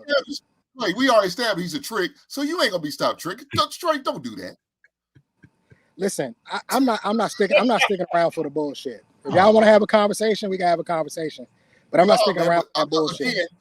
That's fucking bullshit. Because I could talk about y'all married men and how much porn y'all watch and who's really spending money on these OnlyFans girls. It's the married men that's doing it. Damn. And that's been proven. Wow. Them niggas is crazy. We really want to talk about it. If a nigga doing that, he married. That's weird. That's wild. Y'all niggas spend the most on women. Tricking, y'all talking about real tricking, it's married niggas. Because your wife stopped fucking you years ago. Yeah, say the we best. really want to talk about it, but I know everybody on YouTube though. Everybody on YouTube getting their dicks up and fucking. Everybody on YouTube is good. Everybody people do on YouTube.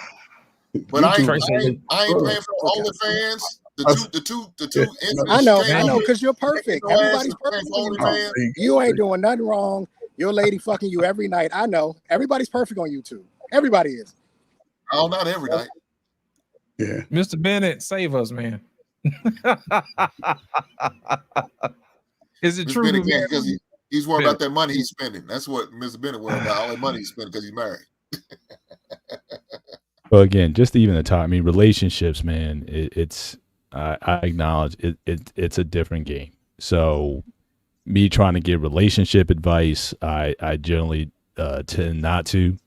I guess I have a bit more on marriage advice, or certainly those who are marriage minded, but how to navigate, how to meet, how to court in today's world, I'd be a scared cat. I got to tell you, because even in the old days, I wasn't the man out there. So you guys talk about, oh, you need to know how to talk to women and all that. I didn't have that kind of game, and I looked like Jimmy J.J. Walker back then also. So girls weren't really looking at me like that to begin with.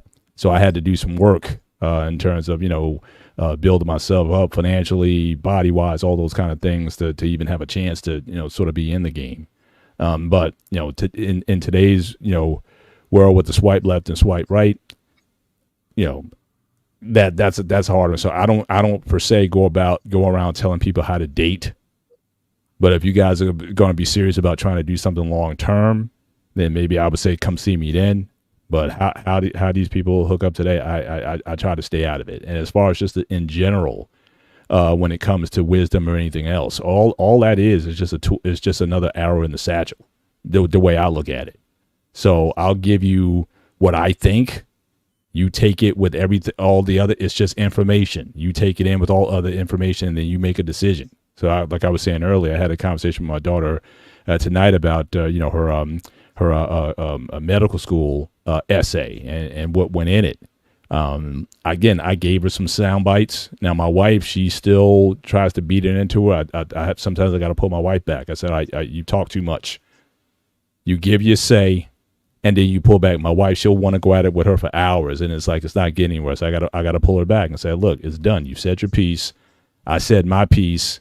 Now, you being a grown woman, you go and make the decision based on the information that you've been given. So that's kind of how I approach things now. I'm not going to beat young people over the head in terms of what they should be doing, but here's some advice.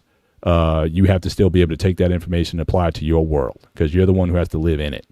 So I've definitely pulled back a lot on what I think is such a valuable information, man. It's just info. So I'll pull back. But yeah, I do not tell people today how to date. But again, I have standards for my daughters. I tell them, what I expect. I tell them, look, if some guy's trying to step to you to marry you, there's certain things I expect from him. And if that's not there, you don't have my blessing. So I set the expectations when it comes to those types. But you just out and about doing your thing. I tell them to, keep your legs closed and things of that nature. But they're grown women now. They're going to do what they do. So it's just information. That's all. So people don't take it so personally. Guys, just get it. You don't know what you're talking about. Maybe I don't, but just here it is. You take it with it, what you want to do with it. So, Mr. Ben, let me ask you a question, man. I think everybody's situation is a little different. You know what I mean? Trey spoke to, whether or not it's worth it. You know what I mean?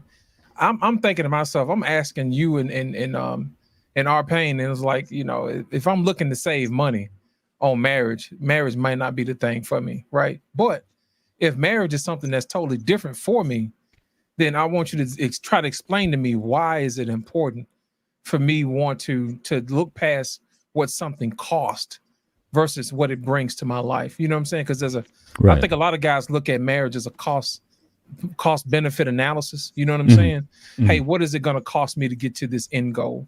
And I think we may have lost with the purpose of marriage in that situation, because a lot of guys are upset. They don't want to get taken advantage of. We hear that all the time in these YouTube streets.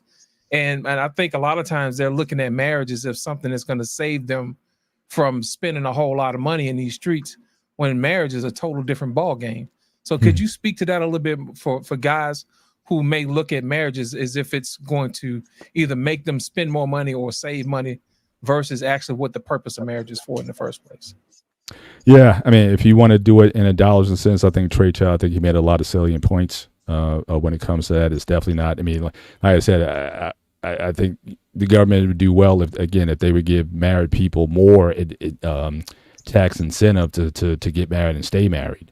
But again, the tax code doesn't even value, because all it does, it just doubles your standard deduction. Right. But it doesn't. But that's about it. You don't get a ton of other benefits from that. And for a lot of people, they do file even if they're married. Depending on the financial situation, they still might wind up filing singly. So I think there's some things that could be done to possibly address that. But yeah, but I like I said, I could just talk for me. Basically what it did was it definitely made me grow up. It made me man up. Like I said, I got married for carnal reasons.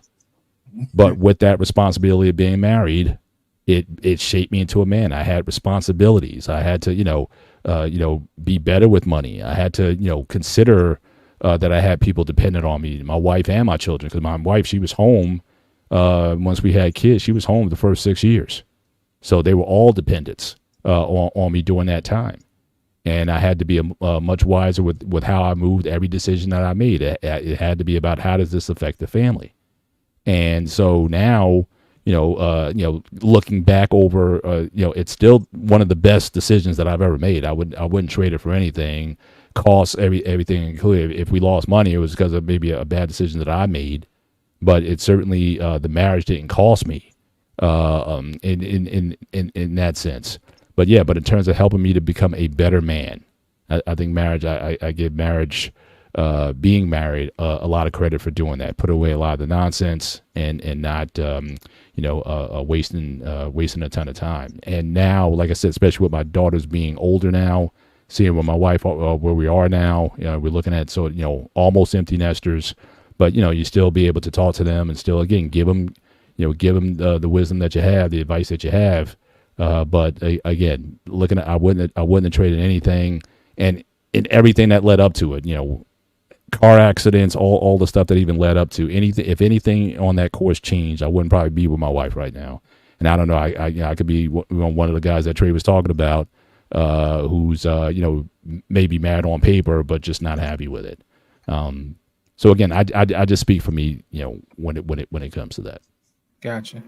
Trey Taylor, let me ask you a question, man. What are some of your concerns, man, about the way that the current marriage situation is set up? Because I don't think that a lot of guys really particularly want to be, drugged through the ringer, so to speak. And I think that I think you may have your finger on the pulse of how those guys think. What are some of the concerns that you think some of the guys may have when it comes to marriage and the possibility of them coming out on the wrong end of the deal? Well, social media plays a big factor. Every time you get an Iman Shumpert or something like that happens, it affects the men, even if they know they're not going to make Iman Shumpert kind of money, right? They know that. A lot of guys know that, but it doesn't mean that they don't believe that they could ever be put in that situation, right?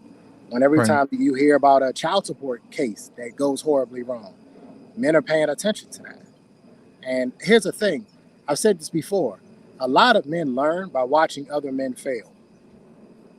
A lot of men learn that way. They learn, okay, I'm not going to do that. I was one of those guys. Okay, I won't do that because that clearly don't work. And so you got a lot of guys who are looking at these failed marriages, these, celebrities or wealthy men getting dragged through. And even if they know, it's like, hey, well, I know I ain't gonna make that kind of money. But what little bit of money I do have, I don't want her to take that. And the house that I did work for, I don't want her to take that. And the other part of this is the example wasn't set. The marriage rate has been declining for years. And the divorce rate has been increasing. That ain't got nothing to do with my generation. That's before us. And so the example was never set properly. And the issue with a lot of the older generations is there's a lack of accountability and saying, listen, we fucked this up. We didn't teach y'all about how, I certainly wasn't taught. My mother didn't get married until I was 17. I'll take that back, 18, until I was 18. And she was divorced 3 years later. Damn. So I never saw it. My uncle was married. My uncle, who's my role model, he's married 3 times. So, you got a lot of millennials are growing up and watching Gen Xers, and my mother and my uncle are boomers. They're young boomers, but they're boomers. We watching them going, y'all fuck this shit up. So why would we want to do that? A lot of the younger guys, millennials, Gen Zers are looking at this going, I don't want to be a part of that at all. And I say this all the time, you don't know what you'll have. If you would have met me at 22 versus meeting me at 33, my bank accounts were 2 completely different. You don't know what you'll have in your mid-30s going into your 40s, now that I'm going to my 40s. And so the other part of this is social media also has a way of protecting men now. A lot of men are saying, you get men on here saying, hey, don't do this, protect yourself. Prenups, no alimony prenups, do this, do that. And so a lot of the younger generation, they're being a little bit smarter. And I'll end with this. A lot of young dudes, if you are able to get a woman, you're getting the milk for free. There's no requirement to get married. I haven't had one woman I've dealt with that told me I had to marry her. Not one has ever told me, in order for you to get this, we need to be husband and wife. It has never happened. It's always been the opposite because of feminism and all that other bullshit that they think that they're going to put it on me and I'm somehow going, oh, I gotta be with her. Oh, I gotta be with her. That pussy was so good. Wrong. Because you just gave me the milk and I ain't gotta buy the cow. I'll take that. I get everything. I get everything I want. You cooking, you cleaning, and we fucking, and I don't have to give you no commitment. I win. I can walk away scot-free and you can't take nothing. Well, Trey, that's not what you getting though. You ain't getting no cooking and cleaning because these heifers can't do it. I don't know what the hell you talking about. I said that's what I got. That's what I got. You might get some ass. I can't speak for the other man, but the women I was with could cook. TV dinner ain't cooking, Trey. I ain't talking about TV dinners. You trying to make jokes, but you're wrong. Trey, you say go get in that kitchen, cook some goddamn greens. Yeah, she ain't cooking no greens for your black ass. I don't want no fucking greens. That shit is terrible for you. You ain't getting that's no That's why all you black men got high cholesterol and your salt and sugar's bad now because you ain't getting none of that. Stop it, man. Don't do that. Y'all ankles thick and swollen and shit. You can't run up a goddamn flight of stairs because of the greens y'all eating. Stop eating the fucking greens. And y'all think she did something because she stopped with the pork and she switched it out for a turkey neck bone. So she made it. I'm eating some fucking greens, Trey. Fuck what you talking about. I'm not listening to you. I'm not listening to you. You know, in trade defense, listen. In trade defense, it's hard to turn it down, man. I don't know what you're talking about. With some ham hock in it, yes, sir. Oh man, that is hilarious. Trey, you ever turn somebody I was with down, you man? till you talked about the greens. Trey, you ever turn a woman down and say, "No, this is too easy, man. I can't do this, man." Hell no. Yeah, never. No. The only women I've legitimately turned down were women I wasn't attracted to her. She just wasn't arousing at all. She did nothing for me. But if she was foldable, she got folded. Plain and simple. I guess our pain was right, huh? Yeah. to some. Here's the thing with this conversation, both sides aren't wrong. Yeah. Right. The boomers have a legitimate argument. Gen X has a legitimate argument. The millennials everybody has a legitimate argument. Yeah. That's why it's a good conversation to have. Right. But at the end of the day, it always is going to come down to the personalities of two people getting together. Right. And at the end of the day, right now, you just don't have a lot of quality women. You don't have enough to go around. There are obviously quite a few quality women, but there just isn't enough to go around. Dang. Come on, R-Pain. I saw your finger go up. I do have one thing that I think the young people have got it wrong about the old people. Nobody told me shit either. Wow. Nobody told me shit. The only reason why I wanted to be married is because I saw so many other people get married. It wasn't like, sit down and this is what you have to do and all that. I just came to a certain age and I said, you know what? My father was married. My uncles were married. I'm going to get married. It was kale. It was kale, by the way, TJ. Goddamn collard greens. Kale's healthy. Man, Kale's unhealthy. TJ, man. He said, "Hey Trey, which kind of greens hurt you, bro? Was it mustard? Was it cotton? Hey, them dark, leafy, fibrous greens, man. Yeah.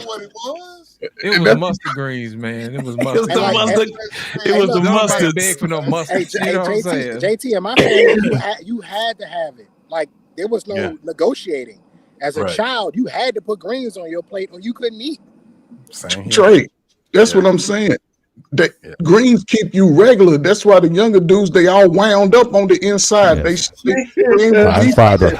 Very true. So lettuce is trash. Lettuce, any kind. I don't care if it's iceberg or whatever. Lettuce has no nutritional value whatsoever. But them dark leafy greens, though, I know kale. Put them in a smoothie at least. Put them in a smoothie. Fiber pill, isn't that the same? No, man. The same thing.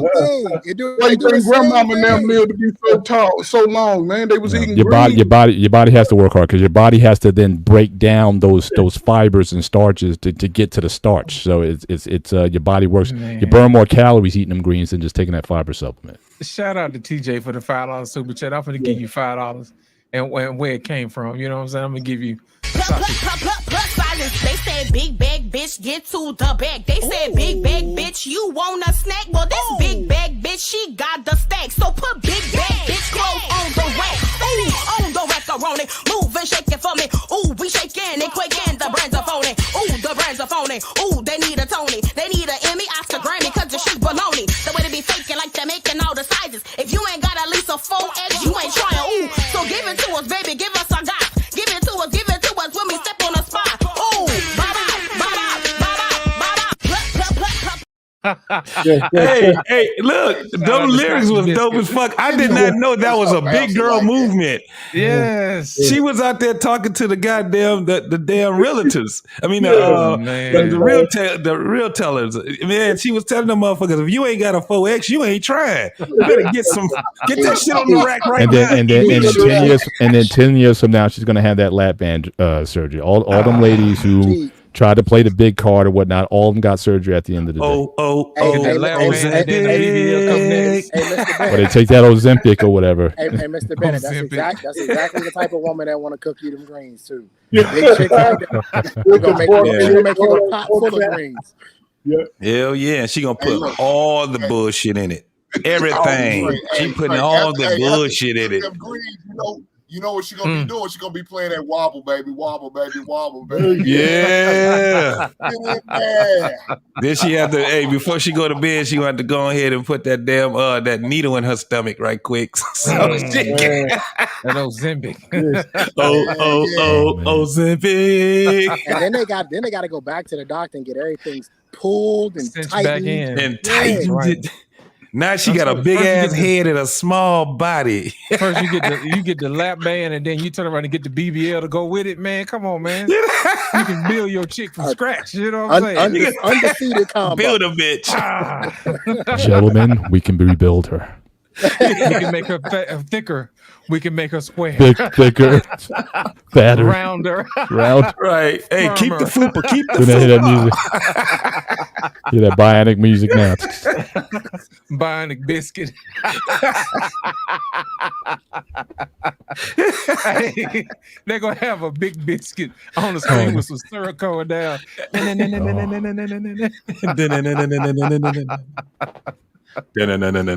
Exactly. Somebody in the chat said they can make sloppy joes. Get out of here, man. Sloppy joes. Get out. That shit's so Manwich. 1970. I need manwich. 1970. That manwich. Real. I need that manwich, man. That's from 1985.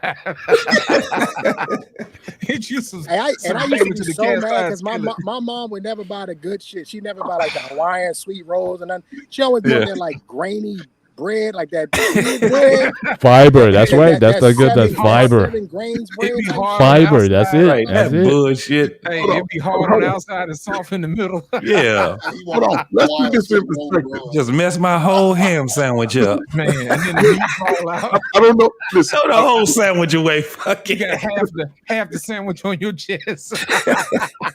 I go next door to my homeboy. Hey man, y'all got some Wonder Bread? no, you ain't use no buns. You My always mama use got it. real bread. You got. Big white bread, man. Like make little marbles with it. Take little marbles and then put it in your mouth. Trey must be real lucky and fortunate, man, because we had to just eat on regular bread. We just had to Yeah, wasn't no buns or nothing. Hot dog bun. That was your hot dog roll. That was your hamburger roll. There wasn't no right, wasn't no bun. You know what I'm saying? That was your English muffin. That was all of that. I had No, better bread no, than Trey. y'all. I was along with you, bro. My cousin used to come over. They be like, "You got rolls? Y'all got?" We got that Sunday white bread. They be like, "What is this Oh, thing? Right? What is this long roll y'all got?" I'm like, "It's a hot dog bun." They're like, "Oh, we just got bread." Potato bread was a negotiation. I had to negotiate potato bread just to get that, to get rid of that 7 grains. I'm gonna It's tell like you. it was. You got some potato bread. It tastes like dirt almost. It was Man. Yeah, grainy. Yeah, This how you know earthy. you poor.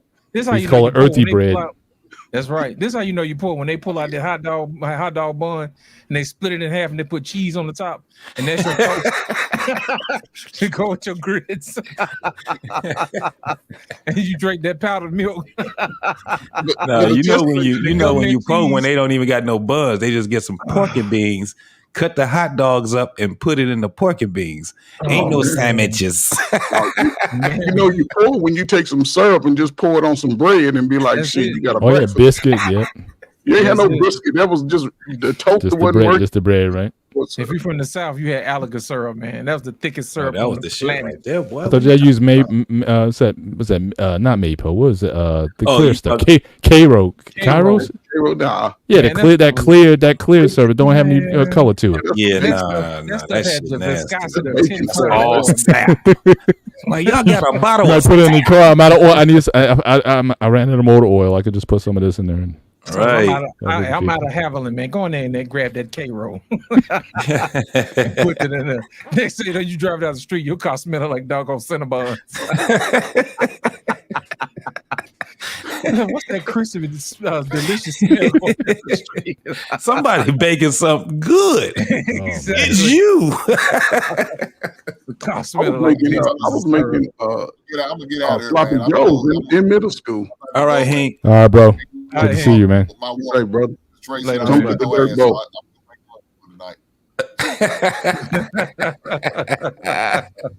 All right, Hank, bro. All right, thanks for having later, me. Be man. safe, bro. Y'all be safe. No doubt. All right.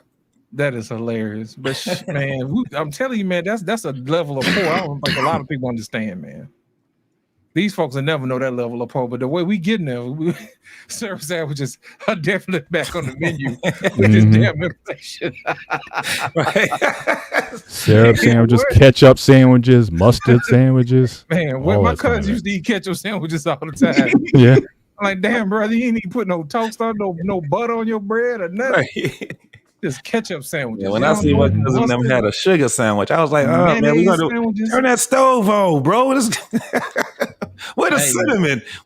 I know y'all got some cinnamon in this motherfucker. I know y'all heard of Uncle Joe coming for them stimmies.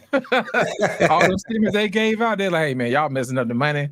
We're gonna need that back. You know what I'm saying? They're gonna run it back. Hey, did you really have a PPP loan? No. Next thing you know, they're gonna be eating syrup sandwiches again. The IRS is coming for their money. So Everybody, if they you move, took a stimmy, you better get ready. they moving to them tortillas now. You know what I'm saying? Them motherfuckers cheaper than bread.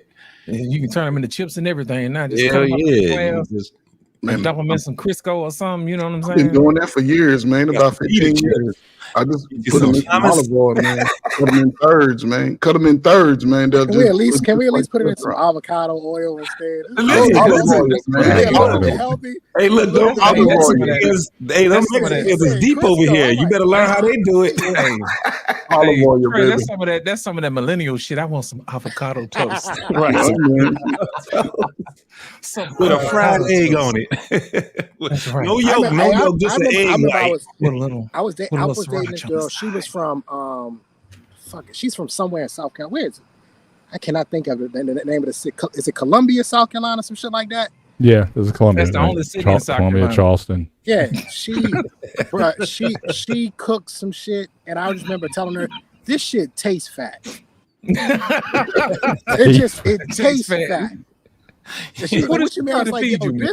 you trying to give me a heart attack?" What's she trying to feed you, man? Was she heavy herself, or was she? No, but when Wow. I met her family, You seen it, huh? You found out. it made sense. It made a Mm. whole lot of sense. And like her grandmother taught her how to cook. And I was like, yo, this shit tastes like Man, listen, it tastes she cooked like all her 500 pounds is what it tastes Listen, she cooked all her food in lard. Right. But he said I pound, what think it pound probably cake? was. It probably was, Lord. What was the old school recipe for pound cake? Pound of butter, pound of sugar, pound of flour, right? That's how that's you. it. Oh, man. That was the yeah. That's why they call it pound cake. That's why you kept that thick slice. It was so With the thick. pounds, It was yeah. heavy, man. Man. Absolutely. And it was moist. Chicken Yeah, I mean, people grew up on that Innerman's, which tastes good, but it doesn't have the heft. You know, Yeah. Fred, let me tell you It- something. it You just ain't doesn't had- have- It's the 7-Up pound Fred, cake. You ain't It had no still fried is. chicken Mm. until your fried chicken has been fried in lard. It's crispy and delicious. That's the reason why the fried chicken tastes different. You know what I'm saying? They was frying that peanut stuff, oil's a man. close second, but Listen, if you I ain't ain't- scoop, if you didn't then I ain't scoop never your had grease no out of fried chicken can, then. listen, if you ain't scoop your grease out of can, you ain't had no fried chicken. I'm sorry. I remember when the My mom Crisco did had. have that little yeah. Crisco? Did have that I little- remember the Crisco. Crisco had the butter flavor Crisco. Man, that chicken taste. I tell you right now, they still sell it. Let me tell you something. At You the want to bottom. have some fried chicken that'll tear up all this shit. Get that shit right there. Now it's gonna kill you. You ain't gonna last long. You gonna have But that shit is good Hey, as hell. Loss. I remember being down there, like the ham tasted different. It was like Yes. salty. It was saltier. Yes. Yeah. Yes. And I was like, this ain't no damn ham. I remember like I made a face. I was like, what is this? Yes. High It's blood real pressure. salty, Ham. man. I was like, It's this high ain't Tell no you, you come to ham. the south. They told you, they That said, you shit was remember that salty. pig that was around in the yard Listen. right there? Mhm. That's what you eat. Trey, you get you a country girl, you gonna get the gout. You gonna get the gout. She said the pig's name was Wilbur or Wilson. Zuckerman's Oh, face snap. pig. and we eat them Y'all is now. well pig. What is Yeah, we going eat. on? You was over there eating Zuckerman's famous pig. That's why you pray. That's why you always pray. Kids be out there trying to play with him. Nigga, that is not a pet. I'm telling you. Leave him alone. Dinner. Hey, you should ask does Wilbur have a best friend that's a spider named Charlotte? Quit playing with your food. Stop playing with your food. Man. And like and obviously they had a bunch of like Southern hospitality. Everybody was super nice, right? Everybody was really nice and really inviting.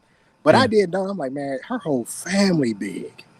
Everybody big. You gonna be big And she too was like, if you her join the and like family. two of her cousins were the only ones that was like just had a normal regular shape. You know That's what I mean? because them the ones that But can't see cook. now that's wisdom now. See, like again, talk about the old. Again, if you want to know what she's gonna look like, look at her mom, look at her family, right? Definitely look at a mama. That's wisdom, right? So again, I'll drop that in your ear and you take it and run with it, and then I leave it alone after that. You be like, nah, man, she look good. I said, look at the mom, look at the aunties, look at the look at the fam. Again, 20 years, 30 years down the road, that's what you're gonna be dealing with. So. Trey walking through the door and telling him, "Hey, Miss Rosalind, I'm ready for my tour." Exactly. Trust me. Look at the rest of the family, bro. Oh, no doubt. No doubt. Absolutely. And they That's used why- to come from big family. They good. They cook good now. I'm telling you. All them family outings, they eat Sunday dinner every Sunday. Yeah, you gonna look just like them if you stay around long enough. Trust me. But you're gonna know who Yeah, can't they cook. had too. a- There's they always had a- somebody that Work can. out though, at least train at least. They had a lemon cake. That shit was fire. The lemon Yeah. pound cake. Oh, Oh, yeah. yeah. The drizzle. Oh. The drizzle on it, man. It was amazing. What Yeah. else? All the was sweets are Oh. gonna be right on point. She had an uncle. He was on the grill, and man, Yeah. Out cold with it. he was Yeah. killing it on the grill. Yeah. Everything was fire.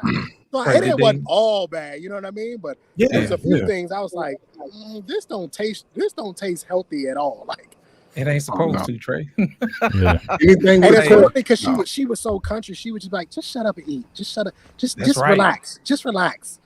You so Mhm. uptight. You so uptight. Just shut up and eat. And I'm like, Listen, we were talking about that tonight on my earlier podcast. Get you a woman, man, that's gonna ask you, "Have you eaten yet?" You know what I'm saying? Get you one of them chicks.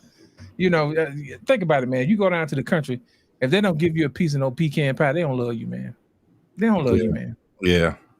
Trey, you ever had some pecan pie Pecan before? man? pie, pound With some of that cake, vanilla ice cream on top. peach Heat it up a cobbler. little bit.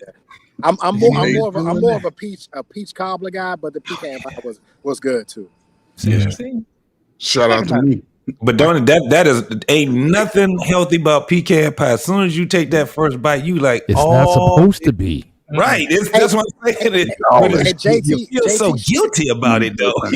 That's why you gotta look. She didn't tell me how sleepy I was gonna be either. You got the itis. Like I just like hey Mr. The Bill, I just itis. wanted to go lay down and get underneath the Yes. blanket. I was like, I was like, man, this shit That's so how they put you to sleep, and then they Everybody reach in their doing wallet this. and take your money out. Everybody laid back like this, like, yep. Mhm. Full on, you be waking up and like, oh. Hey, Yeah. hey, y'all, I'm about to get ready to get up out of here. See, Trey, that's what they do. They put you to sleep with that pecan pie and they slip into your wallet. Yeah, and get man. some for them groceries. Don't tell Trey that shit. Don't tell Trey that. Boss, You wake all up, I you remember $20 is- lighter. That's what happened. You know, it's like the reverse tooth fairy. All I remember is I sat down with her uncles to watch the game, and when I woke up, old boy was giving the press conference at the end of the game. That's all I remember. And I asked her, why did they wake me up? I said, why did you wake me up? She said, you look so comfortable. I didn't want to bother you. They probably turned the air on for you and gave you a blanket and everything. Man. I know you woke up with a blanket on. Tell the truth. See, that was that opportunity. Hey, you know what it is, Lord? It ain't good for you, but it's good for you. You know what I mean? Like, it ain't good for you, but it's good for you. Exactly. Yeah. Hey, Trey, that's the other part of marriage we didn't tell you about, man. That good treatment. You know what I'm saying? Ladies and gentlemen, welcome to the show. Josh in the building. What up, Josh? What's happening, Josh? Not much. Sorry I'm late. Had to help Miss Jenny out. Can I ask? It's a question about the question. Isn't it the case that the question itself, or the old heads, or whatever you want to call them, the elders, right? Like the people before us, isn't it the case that asking such a question of, oh, you're just out of touch with dating or whatever it is, isn't it the case that question is basically dismissive to your own existence? It's pretty much just tossing the whole concept of like dating in itself. Why are you like, I'm kind of having a hard time with this, like formulating you can't dismiss where you're coming from. You can't dismiss your traditions, your culture, where you come from. If it's just the case that you just don't want older people telling you, hey, look, don't do this thing, right? Why listen to anybody's advice? Why not just dismiss everything? Go figure it out on your own. Why have guidance? Here's the thing, Trey. Josh. That's been a tradition between old folks and young folks forever. You know, old people always told young folks, you don't know what you're talking about, you ain't live long enough. And then young folks to tell old people, you know, this rock and roll is gonna be the future. You don't know what you're talking about with your old self. You know what I'm saying? And if you be honest, I think that is something that goes on between old people and young people anyway. Because I'm pretty sure our Pains folks already told him he was probably going to be a knucklehead too. And he probably told them they didn't know what they was talking about. So basically, we're just seeing that thing play out. It's a normal part of life. You know, the young folks think they know everything until they get old. And then they yelling and fussing at their kids too. Just like one day you're going to fuss at your kid. Because he's going to tell you don't know what you're talking about, you know? Like you didn't used to be a kid too. Pretty much, yeah. So, but don't all of those warning labels that we didn't take heed to come with a cost? It does. You're going to pay for your own stupidity. Yes, you do. Yeah. So isn't it the case that we're basically just saying, forget all of the warning labels on everything. We're just going to do what we want to do. And then later on in life, we're going to whine, cry, and complain about all of the consequences that came with, well, us ignoring the warning labels. Well, Josh, to be honest, we're men. We don't read instructions anyway. We just put furniture together because it felt right. You know what I'm saying? We got 9 bolts, 22 nuts still left. Hey, JT, I got a whole bag of fucking washers and shit. I read the instructions. Leftover pieces. Your girl, like, you don't want the instruction book? I don't need that damn book. I got you. Right. Hey, I just look at the box. Right. That's it. That ain't supposed to be. That's supposed to be. I wanted to say something, Lost, because you were talking about the young kids telling you don't know anything. Yeah. So my son will be 15 in December, right? Yeah. And Mortal Kombat had sort of a resurgence, right? You didn't put it on. And so he wanted to play Mortal Kombat. So I'm like, oh, let's get it in. You know, I played this growing up. So I'm like, let's get it in. He's like, you don't know nothing about this. I'm like, oh, buddy. Mm-hmm. Oh, you making a huge mistake right now. I grew up on this shit. Right. I played Mortal Kombat until 4 a.m. And when my mama got up to go use the bathroom and she saw I was still up, it was hell to pay because I was supposed to be asleep. Right. You know what I mean? Right. I'm sitting in there. Who was beat him with Sub-Zero? Did you beat him with Sub-Zero, Scorpion? No, I got him with Scorpion. Get your ass over. Get over here. I got him with Scorpion. Yeah. Remember when the funny part, Lost, it's the crazy part. Yeah. The combinations, muscle memory, the combinations were still the same. Still the same. I said, oh, you done. You cooked. Up, down. You go in the flow. You down, back circle. Down, back circle. Exactly. That's right, son. You done. He didn't beat me. We played 20 times. He didn't beat me once. And I tell you, he was sour. He was so sour. Yeah. I had to sit him down and say, listen, this is a good life lesson for you to learn. That's right. Yeah. That a lot of things that you doing ain't new. I had already did it. and I was good at it too. I told him, I said, "You go skip school." I said, "Go ask your grandmother who was the greatest at skipping school." I skipped school for a whole month. Ain't nobody know. Wow. JT, I was underneath the steps in the basement. I had built out a whole sleeping bag. I had my a bug out bag. I wish I could bring my mother in here to tell y'all. This is a true story, JT. JT, it's a true story. I swear to you. I believe you. I would fake leaving out the front door. Fake like I was leaving out because the door, you know, everybody in a black family, the front door loud as fuck. Right. So, right. Everybody in the house can hear it. Everybody, yeah, exactly. that storm door, boom. Right. So I would do all that, and I would sneak into the basement, and I would get up underneath the stairs. Yeah. And I had a sleeping bag and a pillow, and I'd just go to sleep. And by the time I woke up, mom's was gone to work. Bro. Hey, you lucky you didn't have what they call it. You lucky you didn't snore. That's gonna get you caught. So I'm telling him, I'm telling him, like, you think you're gonna be able to pull this shit over? You're not, because I didn't already did it. No, I didn't. And you know how I got caught, JT? I'll tell you how I got caught. I left my motherfucking backpack at the front door. Wow. And my mom, being as smart as she is, she's like, "Oh, he in this house." Because he left his, but he ain't got his book bag. He in this house. Man, she started going through the house, and I can hear her. She looking for me. I'm like, I'm fucked. She rumbling through shit, opening doors and slamming them. JT, she opened that door and see my ass up under the sleeping bag. Bring your ass here. She dragged me out of there like it was WWF, bro. Get your ass she out. She barred her mouth up too. You know, Joshua, I just want to answer your question though. Hey, Trey was in the corner telling us.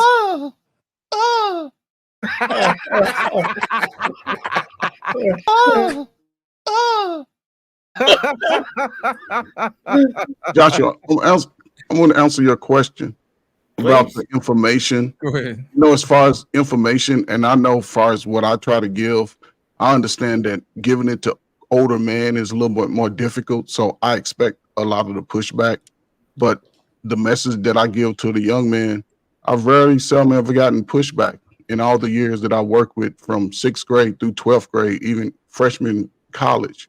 You know, it may seem outdated at 30 and, you know, older, but 18, 19 who haven't had any information about how to navigate it from a basic level, it seems to go well, you know. And as far as delivery, I've never cursed it, you know, the children and teenagers, and I don't speak to them like what they should be doing. I just say, let me show you how to do it. Try it out for a couple of days, couple of weeks, see how it turns out. And if you get improvement out of it, you got to win and just build from there.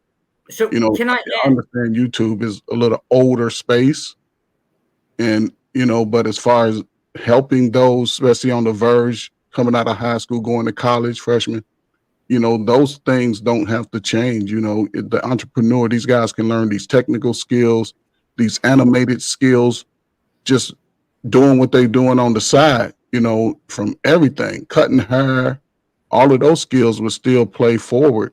But as far as certain things, as a man, you must work to eat. And if you working hard, taking care of yourself as young, and like most guys can be in Trey's position, you know, late 30s, even if they ain't found a wife, they still can be in top tier because they taking care of themselves. They ain't got no overhead debt. They can get a little pussy on the side when they want to for pennies on the dollar, because end of the month, everybody's struggling. It's just what it is. End of the month, a lot of they don't spend up all they have fun and party and travel Monday. So a man to have the upper hand, for real. I mean, that is so true. So hard. I know it seems hard. They be broke by Friday. See, that's what I'm saying. So if you're a man on your square, you have all the leverage in the world. Yeah. You know, you don't have to waste times with females who's looking to waste time. You know, you have an opportunity for but again, those top tier, it's almost like finding that $100,000 man. They're very small in numbers, and they don't have a loud voice. They don't scream out. They're very feminine.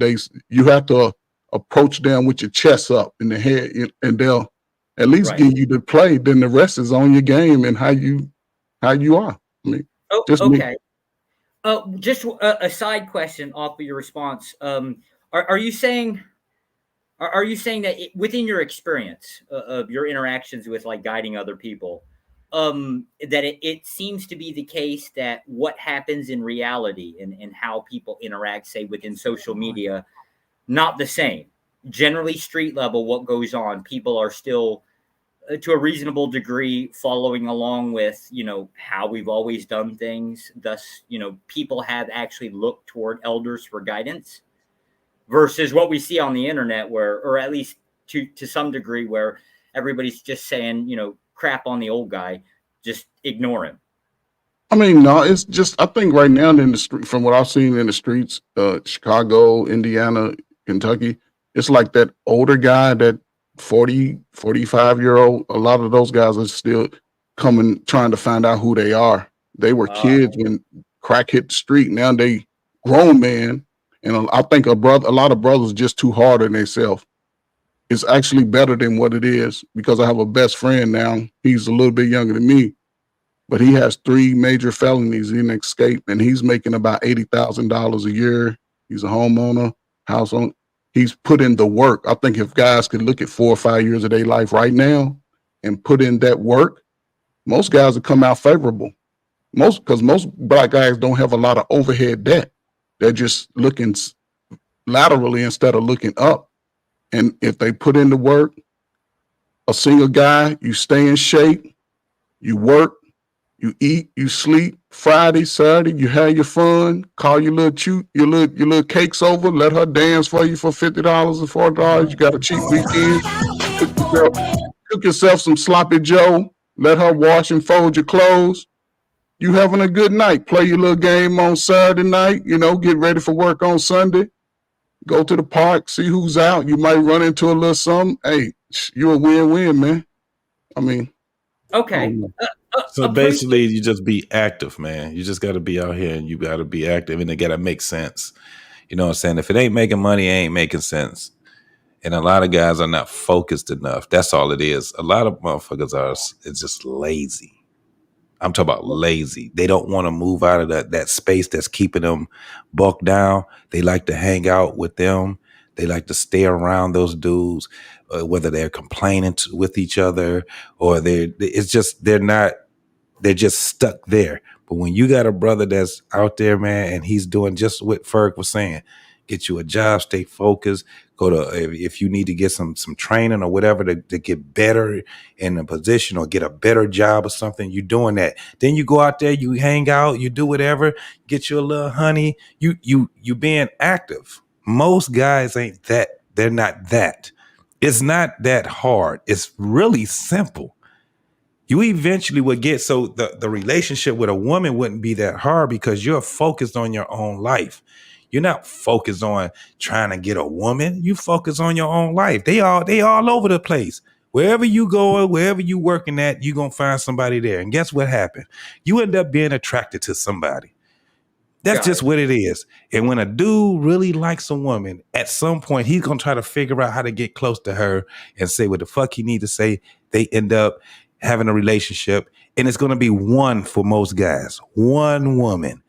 It ain't going to be a whole bunch of fucking players. They got all these goddamn women on their line and all this crazy ass shit. No, it's a dude that actually is active in the world. His life has what these young guys call motion. That's how you get motion. It ain't the one that got the yacht. I ain't never seen a bunch of 22-year-olds with yachts and Porsche and all this crazy ass shit. It's a fallacy that we see as older dudes.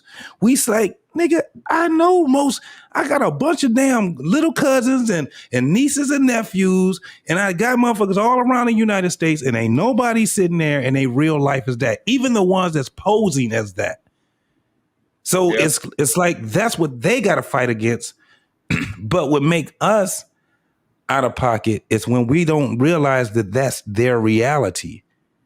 When we just stuck into what it is that we got going on at the age we at right now, right? And then when we're talking to them, the only thing we're telling them is when we were their age or younger. But if we're looking at what they're doing and we see how the shit is, now we can understand when they're talking and we can have a real conversation with them. That's why we be missing each other, because we're not actually looking at what it is that they see in front of them. And that's why it gets so damn bad. Man, you know, it's a different time, man. Think about it. When JT, when we were coming up, the flyest thing we did was fix our cars up, man. You know, put some 12s in the back, you know what I'm saying? Put your fly system in your car, ride around, you know. That was what we did, you know what I mean? But now these kids got internet, they got iPhones, they got computers, tablets, all type of foolishness. Then on top of that, you got social media, which is a whole different ball game. Somebody need to update the playbook because the situation ain't the same. You know what I mean? It's the same. They gotta update the playbook themselves, though. Yeah. Well, you know what it is? It's more that the younger people have broken off into like their group of people. Yes. Right. Because you still have the car scene. The car scene is still very active. Right. And they still doing a lot of what y'all did back in the day, which is modifying your cars and doing it. And they coming up with really some crazy. I mean, I done seen all types of crazy stuff in these cars, right? Mm-hmm. That's that scene, right? But then you might have another scene where it's the video game scene. Yes. Right. That's another section of it, right? So I think to Trey Ferg's point, a lot of guys just trying to figure out, all right, what's my scene? You know, where am I? Am I a basketball? You got a lot of dudes. All they do is hoop every day. You got the footballers. You know what I mean? All they do is run routes till they can't run routes no more. You know what I mean? Like, you know what I mean? You know what I'm saying? Like you just got you got to find your lane, right? For me, my lane was always WWE. I fit in with the wrestling dudes because I love wrestling. So I can sit there and talk shit about Bret Hart and Undertaker and all them. I would talk for hours. In front of the millions. There it is. And millions. You know what I mean? So I think to our Payne's point, that's the part where social media is sort of kind of conflating maybe. A lot of these guys don't know that's not my scene. The club not my scene. You know what I mean? Getting drunk and going to parties, that's not my scene. I knew it early. That ain't my fucking scene. My scene is over here with the dudes getting ready for WrestleMania. That's my scene. Let me hang out with them. Same scene, bro. Right. And it can consume a lot of our life. Like me, my scene was cars, right? Because I was a mechanic at one point in my life. But then I ended up being in the scene of music because I was a DJ. So all you seen was me either online and I'm downloading because I had to go from records. I'm pretty much started out as a turntable DJ. Wasn't no damn computers or none of that stuff. You was scratching records, JT? Scratch. Yeah, bro. Listen, this is how I got started right here. I got my DJ set right here. Part of minus my controllers and turntables, but that's what I did since 1996. And like my old YouTube channel was DJ Jig Tight. That was my DJ name. So we talked about music when I was doing Ustream and stuff like that. I DJ, and all my friends were all DJs, all of them. And all we used to do was talk about, and I love old school music, but not for what the reason, I like to listen to it, but I like to find out who wrote this. Who was it that it was intended for? Who ended up getting it? You know what I'm saying? How many versions of it? And that was the thing that we did. And DJs used to do it. So we'll go out there and try to find authentic music, right? We'll play the original song. Then the new one. Then we'll play the new song. Or we'll do some things like if you listen to Rock the Bells Radio, XM Radio, they do this thing called Salute the Sample, right? And they let you hear all these old songs, right? They give you like 5 different old songs and they be talking about it. And then they got this dude to say, and then they flip that shit around and it went like this. And then they'll give you the actual like hip hop song. And it's like 5 different songs that it came from. And they tell you what all of them, who did it. It's a jazz song or it's a song that was calypso. This was a song that was, when you hear it and then you be like, damn, that was my scene. Right. We've always did it that way. So, and I was always consumed. So if I'm dating a woman, she already know that a part of my life is consumed with DJing, especially when it was a time in my life where I had to DJ to make a living. I literally, so imagine when you have to make a living at something, you become a great person at that. That's what made me be a great DJ, because now I got to live, I got to do this shit like my life depends on it. And then it just ended up, you know, after I done some other shit, it done burnt me out. 1996, I ended being an active DJ probably like 2017. And so now I'm back to just listening to music, you know, and talking to other DJs and stuff like that. JT, you DJ while you was in the military too? I started in the military. Oh, okay. I started in the military. And it was funny because I've always been around it. I had, you know, before I was in the military, I had a guy that was next door to me. He was a house DJ. So his brother and me were friends. So every time I used to go over their house, I'd be like, hey, man, hey, can I get on your brother's stuff? And I'd be over there, you know, on his brother's stuff, trying to learn how to mix and stuff like that. And that's what made me. And my father also he was a DJ, but he was one of those, you know, them old 1960 and 70 DJs. Yeah, he'd play the record and be like, I'm sucking my soul dead in your ear hole. Ow, you know, doing all that shit, talking over the record and shit. And that was how he DJ'd. He had the 2 turntables and stuff, but it wasn't like, so when he seen what I was doing, he was like, you're not about to mess up my damn turntables over there, scratching my shit up, messing my records up, you know. And then that's the difference between I eventually got my own shit. And that was the generational gap. But you see the generational gap, how father like, yo, we're fucking up the shit. But again, that was the trend. Everybody was mixing and scratching. How old were you? When I first started doing it? Like when you was going over, as a kid, how old were you? I was 13. See, that's what I'm saying, fellas. So on my father's shit, he got mad because I forgot I used to put nickels on his on his needles, because I you know, if I'm scratching, I don't want it to jump. So I'll put nickels on there. And I'll be playing. My father used to have so much music because that's all they used to do. Him and my mama, they used to just collect records all the time. So I had everything the other DJs had, but you know, I didn't really know what I was doing. I didn't learn what I was doing until once I got in the military and stuff like that. And I faked it for like a whole year. He was okay. Can you DJ? Hell yeah, I can DJ. If you gonna pay me, then I just ended up being good. Right. Ladies and gentlemen, welcome to the show, Boss Man from the Great Beyond. Yes, indeed. Thank you for joining us, sir.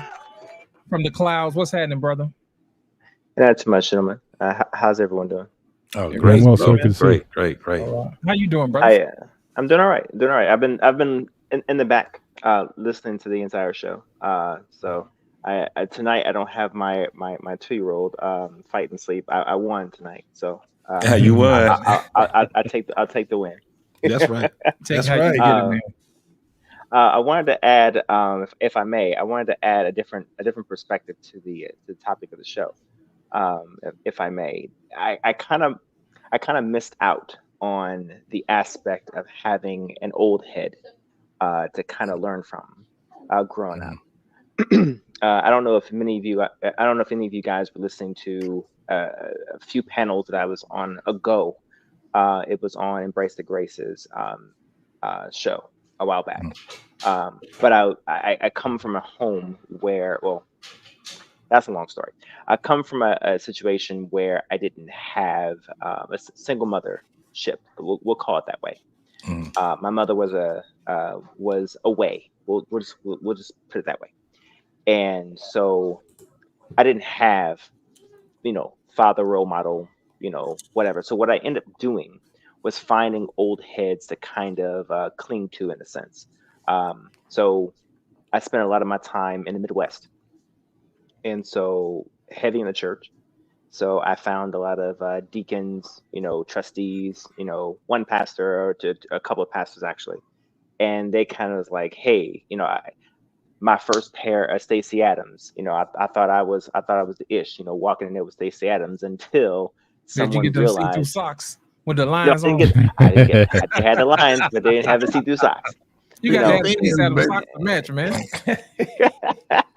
But however, that was one of the lessons I had to learn is that the socks had to match, So somebody, one person would see me and say, hey, bro, let me please to the side, a young man, a whippersnapper, it was whatever little, colloquial, term they would say, you had to learn this, and then someone else pull me to the side and say, hey, that tie isn't, tie it properly, or hey, they each one of them imparted some kind of wisdom, to me as I'm, maneuvering through the church, in a sense. And so they all kind of saw some part of me and said, I want to impart something, or I see something in you that I want to either fix or I want to add. And that's kind of something I appreciated about old men, is that they saw a young dude and said, something's missing here. Come with me. I'm going to take you fishing, or I'm going to take you, this, or I'm going to take you here. Some of it was a little bit judgmental, but some of it, most of it, I thought of it later on down the line, I actually appreciated. And I don't think we have a lot of that. At least I don't see it, a lot of that today. Where we just see a young black man out there and say, hey, let me help with that, or let me teach you something, let me show you something. So I think a lot of that can translate into, some of the dating realm. When I was, calling myself trying to, go talk to some, girl, or whatever the case may be, and they would see me fail. I think one of y'all mentioned that today. They would see me fail, and they all would know what I was doing, and then they would all, I turn around, and then they'd all be, I would try this out on the church parking lot, no less, right? And they all be like huddled up in the corner, on the church parking lot, and they come back, and I can turn around and I can see them laughing at me, but they all come back and they would tell me what I did wrong, or whatever. It was all in jest, but all in a man-esque but loving way, but also nurturing way. Yes. We don't see that today. And I actually missed a lot of that in my home, but I found that in different areas, either at school, I had a mentor in school, or at the church. So that's the different man, how old are that you? I actually got.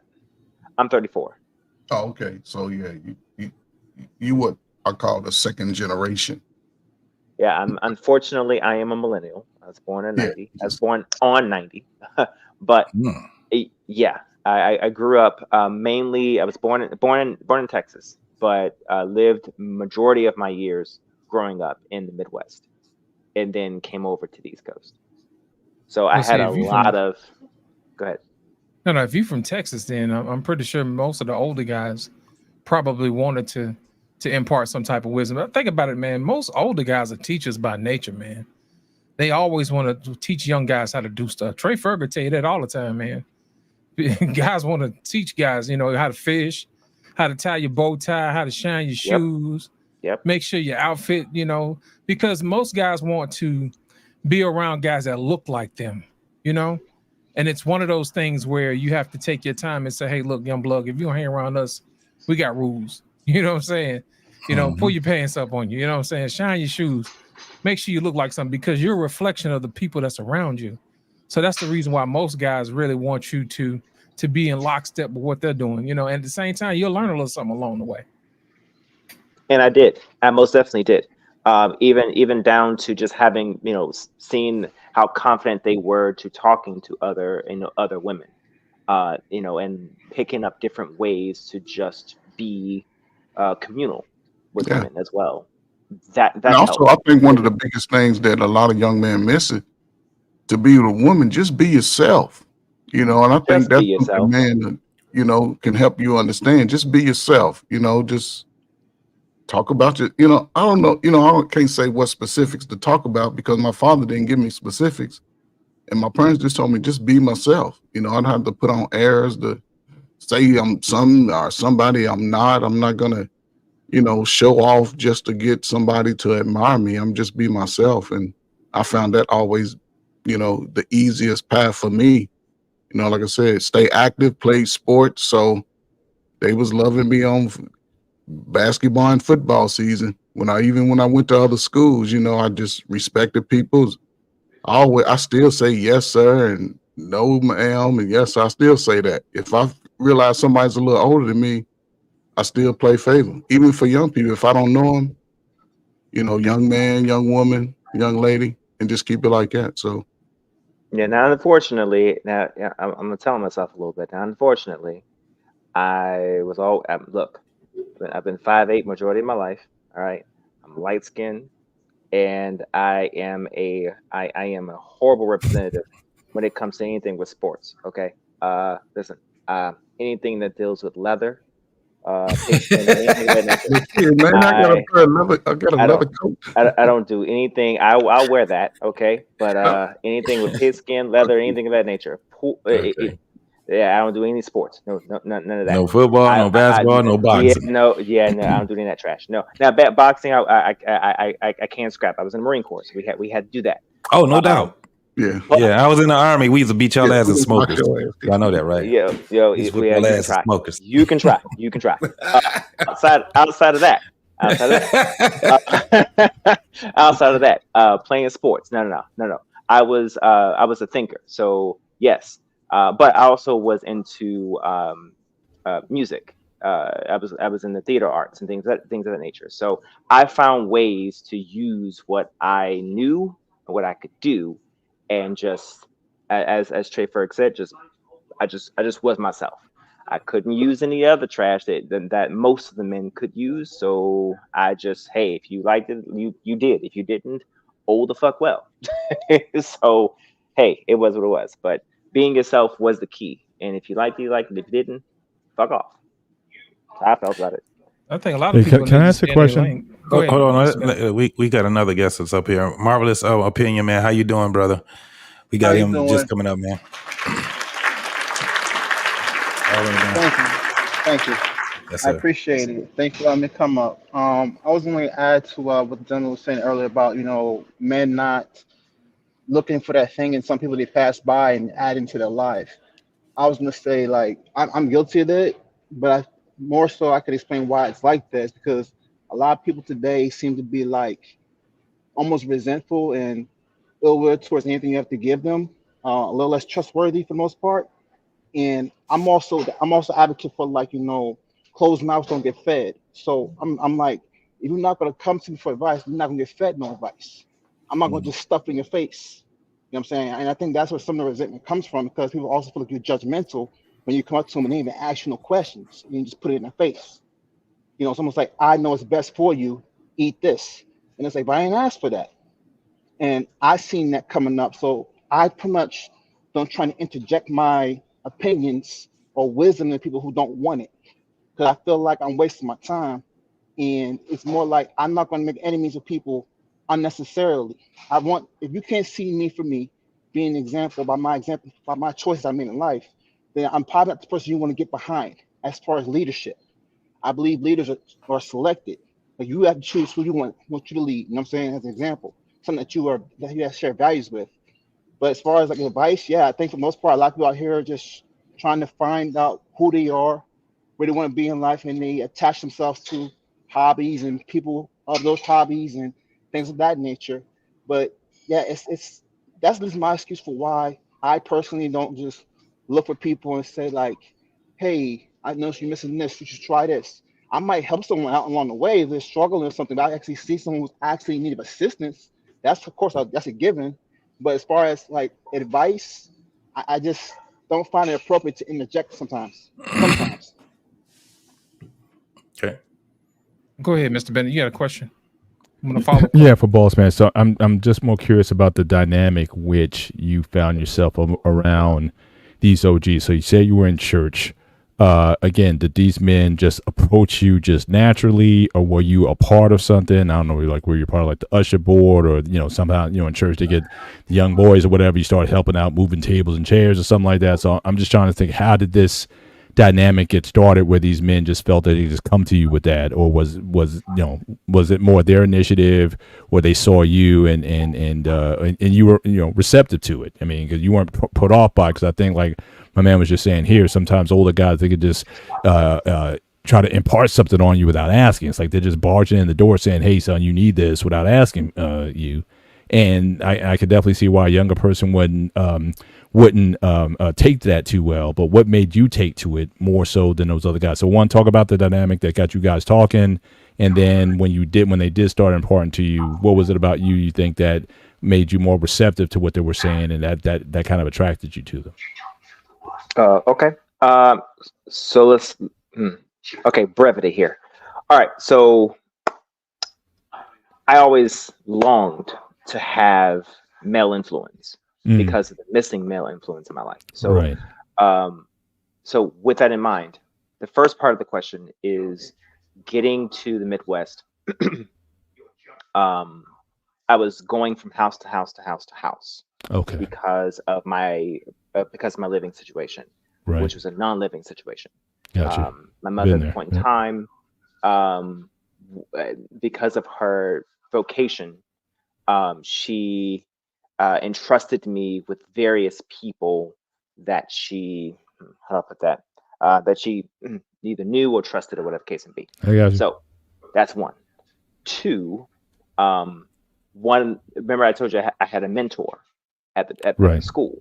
Right. Well, that mentor was a trusted person at that church. So that was a connection to the church. Well, when I got to that church, the pastor at that church saw me, picked me out of the church, out of the congregation, and said something about him. I don't know him, but something about him. I'm going to take him in. And so he made it a mission to, bring me under his wing. Okay. And so that leader in that church basically ushered all of the other, deacons, trustees, and so on and so forth to kind of I wouldn't say follow suit, but then they kind of wondered, kind of sort of, right? So then I started getting the second part of your question was I started getting involved in church. So remember I told you guys I was into singing and dancing and so on and so forth. So I started into the men's choir, the youth choir, the main choir. Yes, I joined the youth ministry, the youth usher board. Yes, I actually eventually started leading the. Eventually, I had 1, 2, 3, 4 dance teams that I actually started teaching because I was doing school stuff and school theater and community theater as well.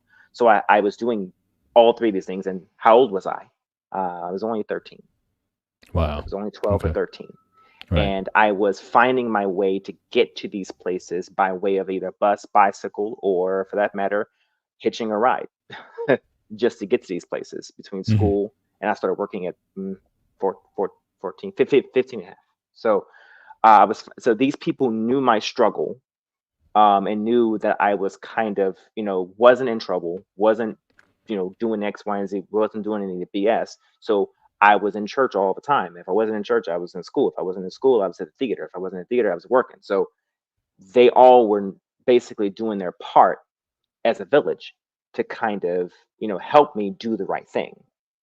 And so while I was in their car or while I was staying the night at their house to make sure I was in proximity to the next place I needed to be the next day, they took time to mentor me. They took turns, basically, kind of sort of, grooming me in a sense. If that kind of helps. So I began to kind of feel comfortable with them to allow them to, impart wisdom to me. Over time. Right. So it seems like, I mean, part of this is like, it's almost like a perfect storm in that, again, you were, they say when the student is ready, the teacher appears. There you go. You were just based on your life experience and the situation with your mom and whatnot, you were looking for that. And these men in this particular situation, they met you sort of at your point of need. So it was like the perfect come together. I just think about sometimes where, can we create environments for younger people to just to be around us, whether it be in church or some civic activity or a sports team or whatever it is, that just having the interaction. Now, again, that doesn't mean you're going to click with everybody, right? But if we can, So if we can just put younger men in proximity to us, and then let those natural relationships form and grow, especially if you didn't have one growing up, if you didn't have a lot of male mentors coming up, how can we position ourselves as older men to be kind of in proximity? If some guys clings to us or whatever, then boom, then that's a relationship that can certainly grow and develop from that. But I just like hearing the story because I'm always thinking about can we do more to create that sort of platform and environment that those can happen. So Can I thank you for chime in sharing on that? Let me Yeah. chime in We on can, that. okay. Let me put it just Trey does that, right? Because he does a financial class with young men, right? I don't know if he has females in there, but whoever, but young people come to him to learn about financial literacy. He doesn't talk about all the details of that enough, but that's one such situation that you just kind of mentioned. So whatever environment he created, I would imagine when he talks to these guys, they may talk about things other than just finances, right? You know, so the mechanism of making that happen today doesn't seem as easy as it might have been in the past, right? Because we had, like when I was younger, they had a boys club, and the boys club had counselors. But my life situation is not too much different than Boss Man's. When I was 19, 18, when I went to college, one of the reasons why I had to get out of there, my house was it was a matriarchy, really, and I didn't have nobody to talk to. So when I went to college, that's when I ran into the brothers when I was a freshman who were in the frat, and these were young cats in grad school from Howard, from Fisk, from Johnson C. Smith. All these brothers were in, dentistry school, lawyers and stuff like that, and they wanted to start a chapter. But these guys were older than me, so it was just so I started to get around men, and then I found out some more Omega men who were already established, administration and stuff like that. There was a lot of wisdom to be had to be around older dudes. And back then, like I said, when the student was ready, the teachers would appear, and you would learn that. So one of the mistakes we could make as older guys is don't offer information if nobody's asking.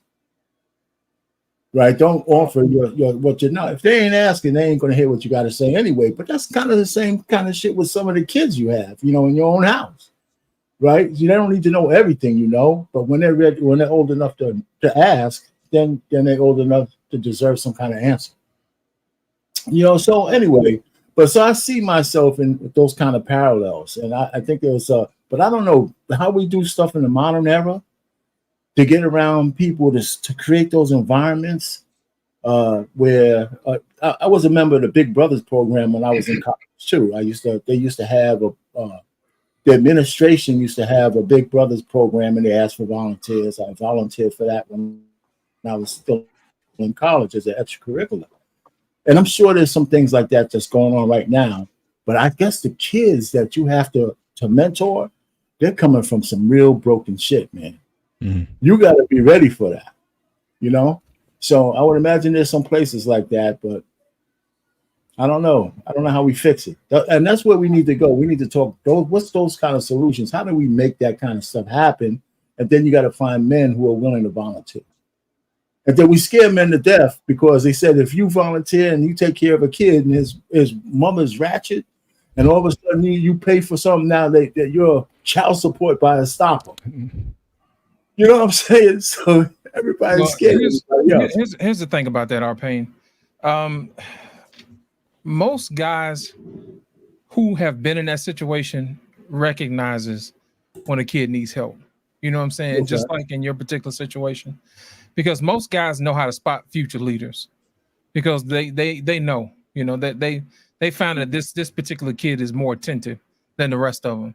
Right. They kind of linger on every word that you say, and it's easier to teach somebody who's willing to learn versus you trying to grab somebody by the collar and say, "Hey, boy, come here, let me show you something." You know what I'm saying? That type of thing. No doubt. Absolutely. Yeah, but in Boss Man's particular situation and case, those people were actually trying to help him because he was trying to help himself. And I don't think no man is going to let another man fail if he's trying to help himself. You see what I'm saying? So I think in situations like that, think about it. Over my life, I have always had somebody in my life to guide me because I've always had a propensity to want to learn. Man, if I had a list, I can write down and show you how many guys have poured into me over my life. You'll start to see exactly where I came from and what made me to be who I am today. And I think some of the younger guys are like that too. It's always the smaller things, the guys that nobody thinks about. Nobody even knows, that these particular guys poured into you, when you really needed it. And you said thank you. And most people don't even know that those guys went into making who you were. You know what I'm saying? So I agree with that. Yeah, and I don't think guys will actually let other guys down for wanting to help themselves. It's something in men that makes them want to help a brother, especially if he's trying to help himself. You know, it's funny. I mean, you know, one thing real quick, and it's being in the right place. I had an older cousin, right? He was one of the cool cats, right? Maybe around 5-10 years older. We still talk today. He's still alive. And I just graduated from college, right? And he asked me, we were at a housewarming, whatever, something like that. He asked me, well, what do you want to do? And, you know, now that you graduate, congratulations, blah, blah, blah. So I said, you know, it was pretty tough, man. You know, maybe I'll just, you know, take some time and travel around. And he looked at me, he said, what the fuck are you talking about? Get your ass out there and get a job. And after 20 years, if you deserve a vacation, then have one. You know what I'm saying? I mean, he looked at me and he never talked. I mean, we didn't have no real conversations because he was like a little older generation. And he looked at me and said, man, what the? I mean, he said it just like that. What are you talking about? You know, get your ass a job. And you know what? I worked for 37 years after that. I never forgot it. Every so often when I talk to him, I remind him of that. He says, he don't even remember that. I was just a snot-nosed kid. He said, man, what the fuck? You just talking some stupid shit, man. Because he probably didn't know what to do, man. If you were idle, you know, you probably would have got into some stuff. You know what I mean? So he was like, if you stay busy long enough, you'll have more successes if you keep rolling. It made so much sense when he said, I said, you know, yeah, okay. He just like whatever phase I was in, he snapped me right out of it with that response. Right. But now you just said though, again, I think your relationship, the power of your relationship was strong enough where he could have that transparency with you. Oh yeah, yeah. So I think maybe another thing about, you know, trying to bridge this gap, maybe spend so much time on trying to just impart information rather than building relationship. You know, there has to be a trust barrier there where he can be that, he can lay it on you like that and not be so offended at. So maybe some of us older guys spend a little bit more time in that and said, you know, unless the socket is plugged in, you can't draw energy from it, right? Right. But fellas, I speak about this all the time. Mr. Bennett, it's the same thing with the women. Where's the greatest place for women to find men? On a college campus, right? The largest pool of young men. The greatest place to find young men who's looking for somebody to say, get your ass a job, is in the schools. That's the greatest place. These children are there. I'm telling you. Now, like Alpine said, it ain't for everybody. He already spoke that everybody's in a bad position or they come from worse conditions. Yes, that is true. But those children are beyond that situation. And if you have an opportunity to go into a certain school district, wherever you live, and you've had someone put their hand on your back and lift you up, one of the greatest fulfillments, again, if you can volunteer 2 or 3 hours a week and get young men in a space where you can talk about specific life topics for that time and how to project that moving forward in their life, and you can do that, like I said, 10, 12 weeks, you will be able to change a multitude of young men's lives because they will learn to respect themselves and those that they can affect. I've seen it done over and over again, but what I haven't seen is a lot of brothers showing up for the young men. YouTube is a different space. We're talking to people who've had all kinds of traumas. They've been through it. Some of them got healed, some of them haven't, and they're expressing this grown people shit that we talk about. But those 16, 14, 13, 15, they're looking for a man to come in there and say, brother, despite where you are, there's certain things you must do while you're in middle school. You must pass the each grade. Learn how to read, learn how to write, learn how to survive, learn how to expound on how you're going to say things, get your feelings out, get active, things like that. When men say that to young men, especially if you have a group and they don't even know that they all have a similar situation, they're just existing in their space. And once they see like, damn, somebody cares and I can do it, and walk them, let them know that process is going to be a quick process with me. But if you're listening, take hold, you can carry a lot of these things and avoid the mistakes that I may have made and other people around you are making. But if you don't get that message to the young man, 20 years from now, they're going to be telling the younger man that's there now, don't listen to nobody and get your own shit. Don't mess with nobody. Don't trust nobody. And that's where the generational curse continues. So Treyford, let me ask you a question. Just volunteer a little bit. Treyford, let me ask you a question. Do you guys have any type of male mentorship at your school? Because when we came up, we had this thing called the Breakfast Club. And every Monday morning, all the guys would wear ties and dress shirts, and we'll meet in the library, and there would be some local gentleman from the community would come in. Like we had the future mayor of Birmingham at the time. He was the mayor of another city, Fairfield, come in and talk to us. And I'll never forget this, man. He said, gentlemen, he said, when you get older, he said, make sure you find your woman with some pep. And I was like, what the devil is pep? He said, PEP, potential earning power. I was like, wait a minute, he talking my kind of talk. See, back then he was drizzle before drizzle was hot. You know what I'm saying? Find you somebody that know how to make some money, so that you'll learn how to last longer. And I've watched this man live his whole entire life, man. And he was the mayor of Birmingham a long time. You know what I mean? That type of thing before he was, famous or whatever. But at the same time, he still came in and he poured into us. And I had an opportunity over a lifetime to watch this man live his life. And he lived it like he said it. You know what I mean? And a lot of us always think back and say, man, what would we have done if we didn't have Larry Langford to come in and talk to us? You see what I'm saying? What we have done if we hadn't had, these other guys to come in and talk to us from the community, other brothers, So that's the question I asked. Do you guys have something like that in the school where you taught? Did you guys have any male mentors come in to talk to young men about the possibility of male Brother mentors? Lost in translation. I was that guy. I on average, I had about 60 young men. If I was working in the grammar school, right, 6th grade through 8th grade, the worst of the kids, if you had truancy, if you had academics, behavior, social emotional, I could identify. So teachers would hear, take him. I would have to get consents from the parent. It wasn't just me saying we're going to talk. No, the parent agreed. And some of the things we talk about as men, accountability, not just explaining it. Now they got to practice it. I'm showing videos, integrity. What does that look like? Positive anger. You know what I'm saying? It's okay to get upset, but how do you express your anger? Here's some things you can try as mechanisms to alleviate that. I'm a sports guy. I believe every kid should put a football helmet on, run their ass into that helmet a couple of times, knock that ADHD out of them. I believe every kid should swim. Just do something active. That's how I grew up. Then a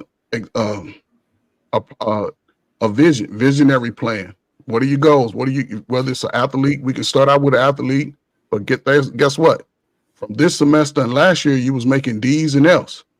But from now going forward, now you're making C's and B's. We're making progress. Maintain that. So Right. those things have to, and it's a process, like a 20-some weeks, almost from like your school started August, started in September, October, go through April, May. And every week, 1 to 2 hours a week, I would get those students at different hours, but they all had similar issues. So sometimes it'd be friends. I would always identify the one who was a loud talker and think, the tough one. Right. That's my buddy. I reel him in first. Let him know that he has responsibilities to the group. Always work perfect. I would show certain videos to show, just the nuances of when Black people were strong. And I'm not just, I just didn't work with Black kids. I work with Hispanic kids. I work with poor white kids,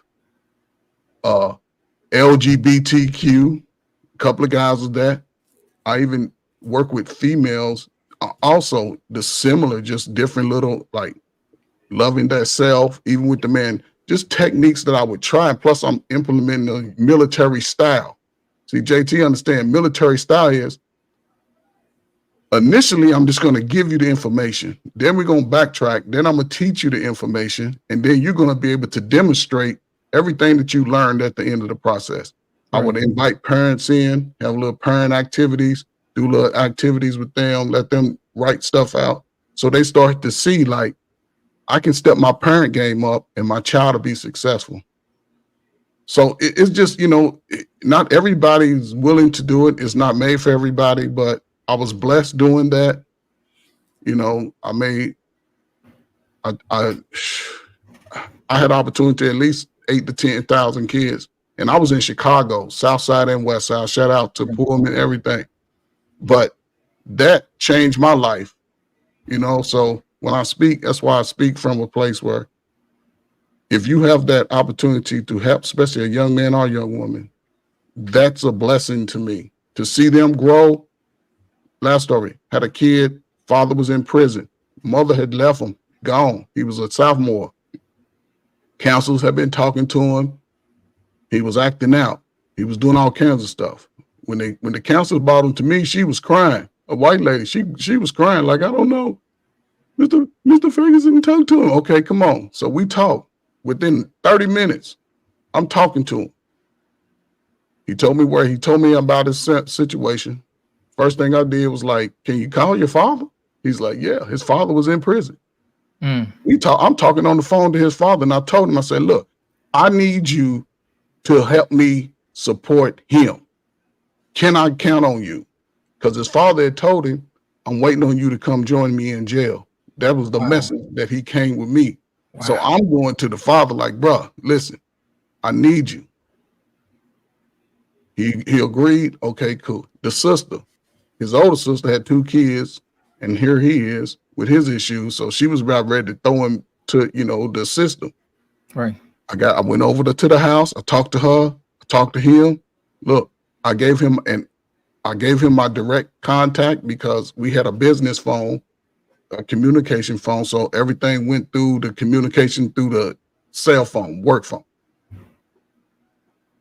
This kid, by his junior year, I told him again, he had to get into an activity. I said, man, get into an activity. He's like, what am I going to do? I said, can you run? He's like, yeah, run track. The boy ran cross country. He was the 7th in the state that year when track season came around.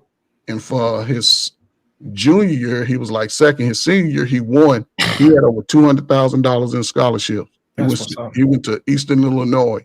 And I've had so many young men going from having fights with their fathers and mothers sometimes just you know, graduating out of high school, coming, you know, hey, you know what I'm saying? So it's just a beautiful feeling. And I used to have guys crying on my shoulder, you know, grown men. I work with the guys, all have felonies, grown men. They were crying. I would just let them know, man, yeah, you survived that. Now you here. Now you got to go back and retract and now dig into all of those steps you tried to take. Some of them may be fast, some of them may be slow, but you have to do that. And once they started connecting to that, they were smooth selling, man. You know, it's not easy, but you got to put in the work. So that's what's up. That's what's up.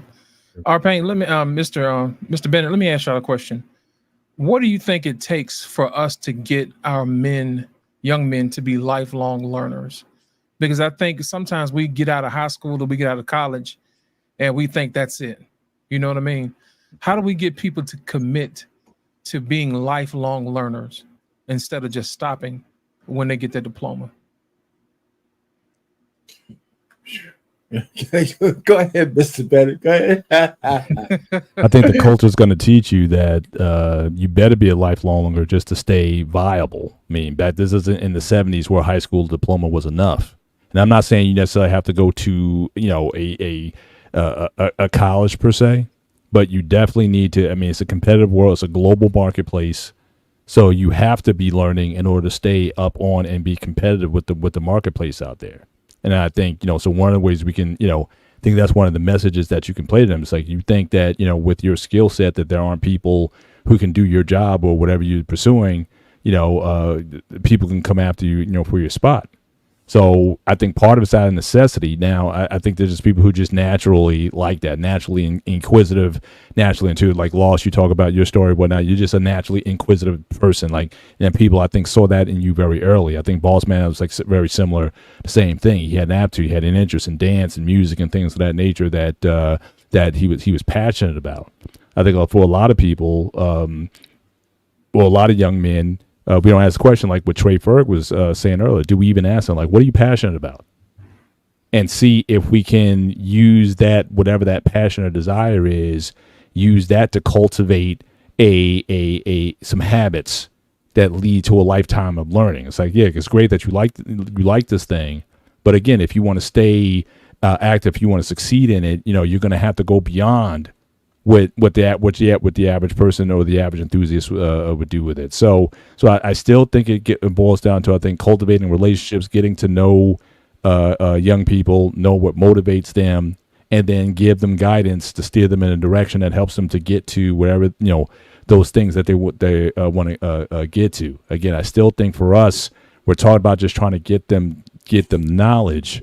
But I think we also need to work on relationships. And just when I'm hearing Trey Ferg talking about prison inmates crying on the shoulder, you don't just get that. That is relationship. That is sometimes it's getting with somebody and not saying a whole lot of anything, but just letting them know that, look, I'm here, and have people trust where they can be vulnerable with you like that.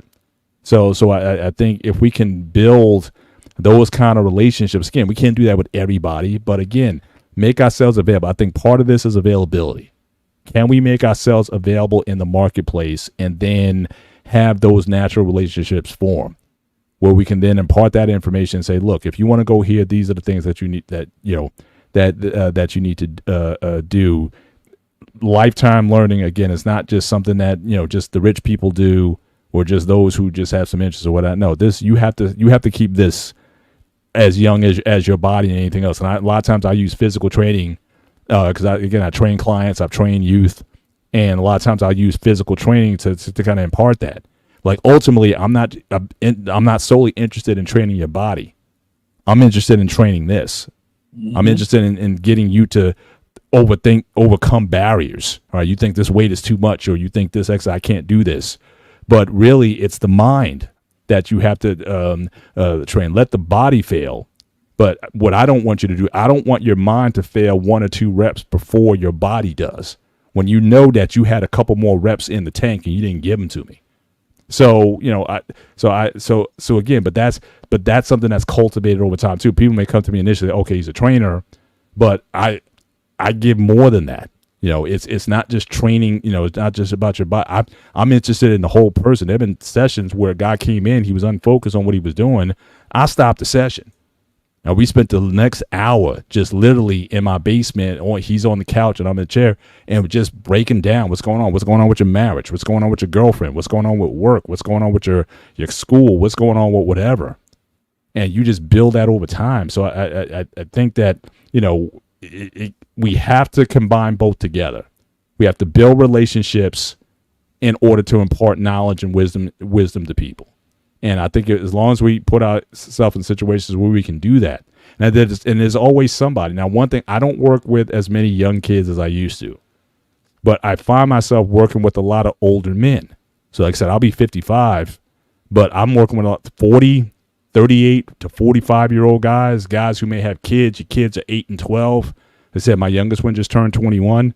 So like I'm in the game, so I'm ahead of them, but I'm not so far that they can't see it. And a lot of times they just say, "Hey man, how'd you get through that?" And that's when again the conversation happens. With that. But in the sports arena, like I said, in the training, I can get with younger guys that way. But when you talk about like life lesson stuff, it's just older millennials.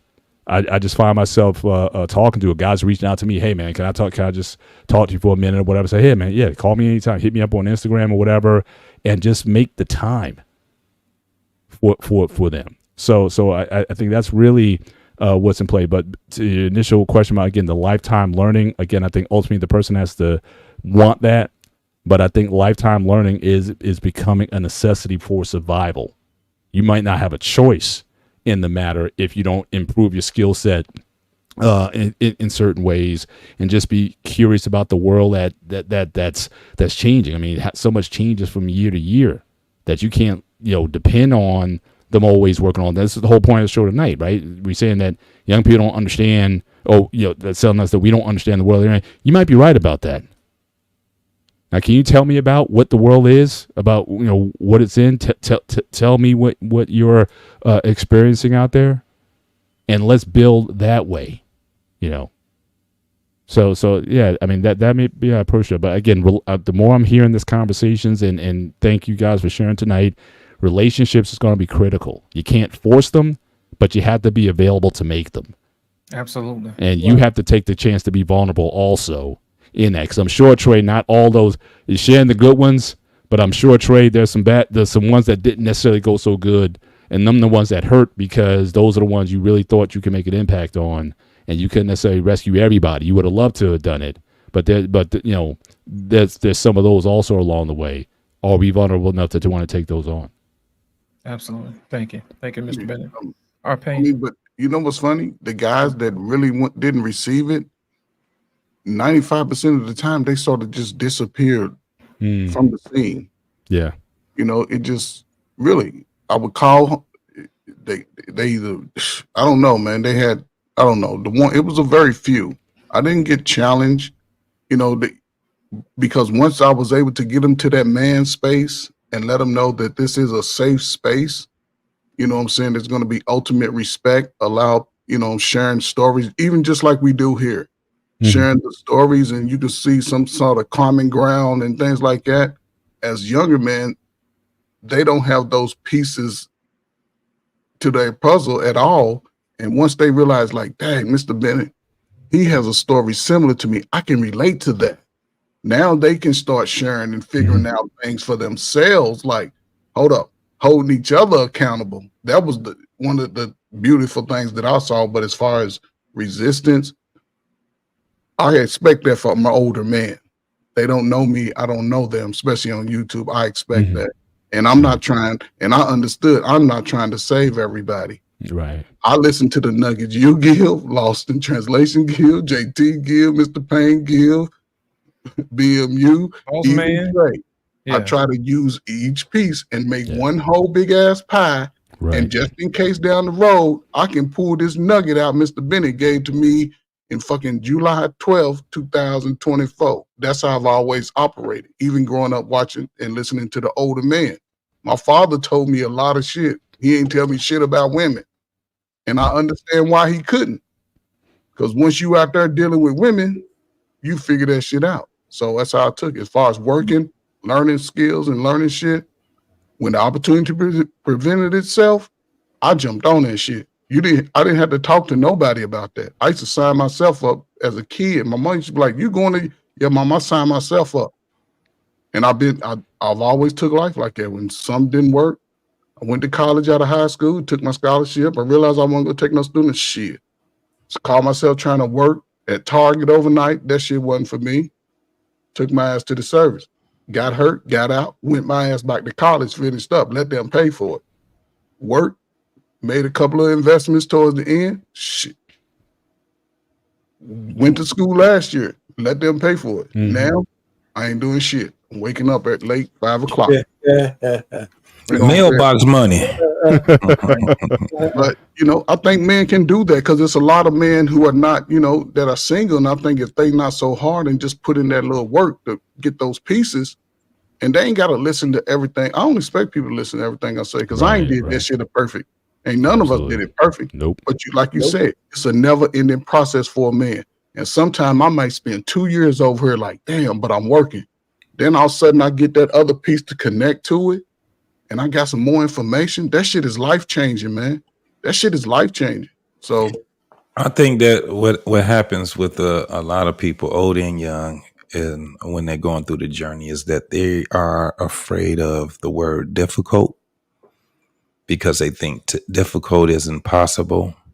They think that difficult means that, there's only a small percentage that can get over certain hurdles or whatever.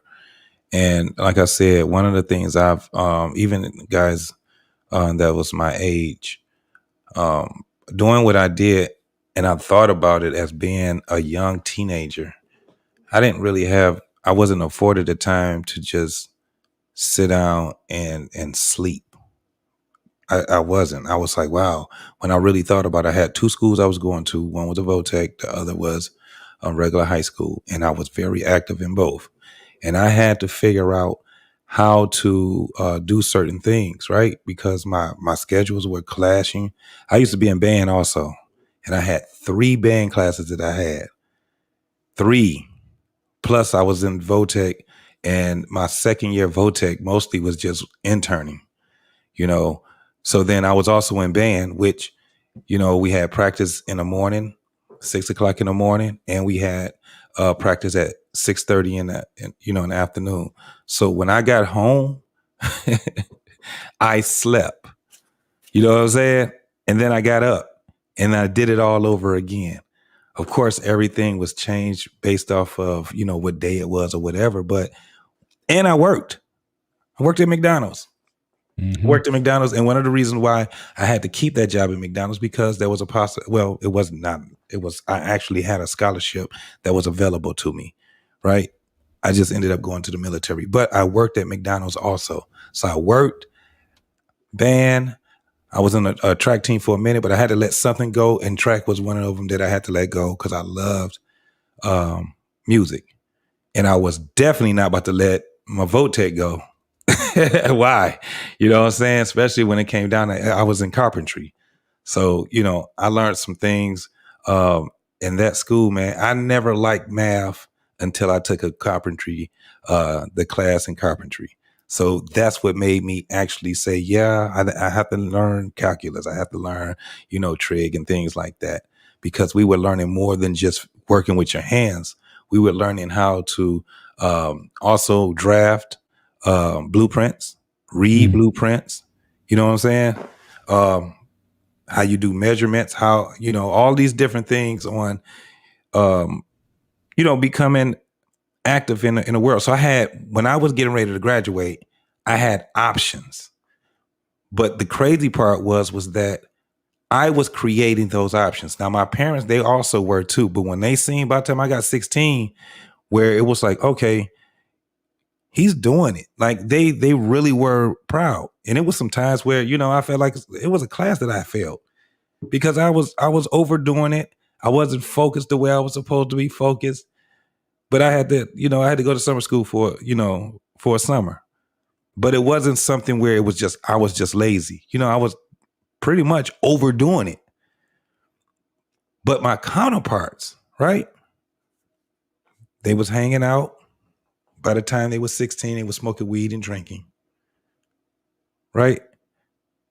And I played basketball with them. We hung out and stuff like that. But when I was just looking at what they were doing, I'm like, damn, y'all get a chance, to just chill, huh? But when we got older, I left at 18. I came back at 22. They were struggling. Wow. I wasn't. To this day, the ones that are still living, they're struggling bad. Bunch of kids. The kids are doing better than them. The only thing that they can do is go on social media, and you know how you see people complaining, but not really. They throwing subliminal messages out there. I be seeing that type of stuff, and I'm like, wow.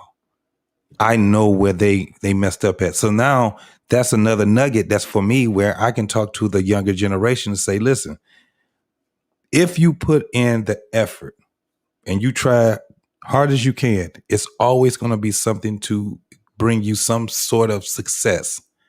But if you just stay there and you just stand in the mist and you just exist, you're going to get exactly what you get. I've seen it. And I've seen it so many times, even when it comes down to conversations, right? The guys that I grew up with, some of the dudes I grew up with, I can't really have real conversation with them. You know what they talk about? What happened in 1988? What happened in 1991? Yeah. What they could have did. Yeah. That's a that's man. That is so major. Like you see guys who is like high school was like the apex of their career. I mean, there's been movies. What's that movie with Kevin Hart? in Dwayne Johnson, where he was like the man in high school. Yeah. And then intelligence. Yeah. And then he just stopped.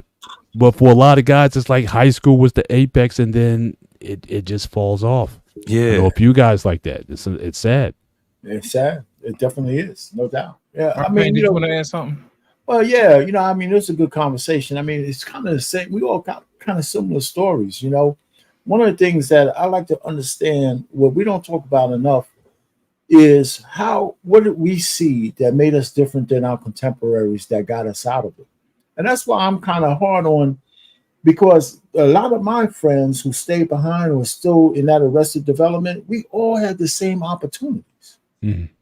You know what I'm saying? We were, when I moved out of Harlem, we moved in a residential block, and we had friends. It was different. We had bikes. We hung out. We talked. We played basketball. We did a lot of stuff. Their parents were around. They went to school. They were educated, but some just stopped growing. Right. And then the relationship changed because I moved on. I left, went to school, blah, blah, blah. And every time you came back, some people were in the same position.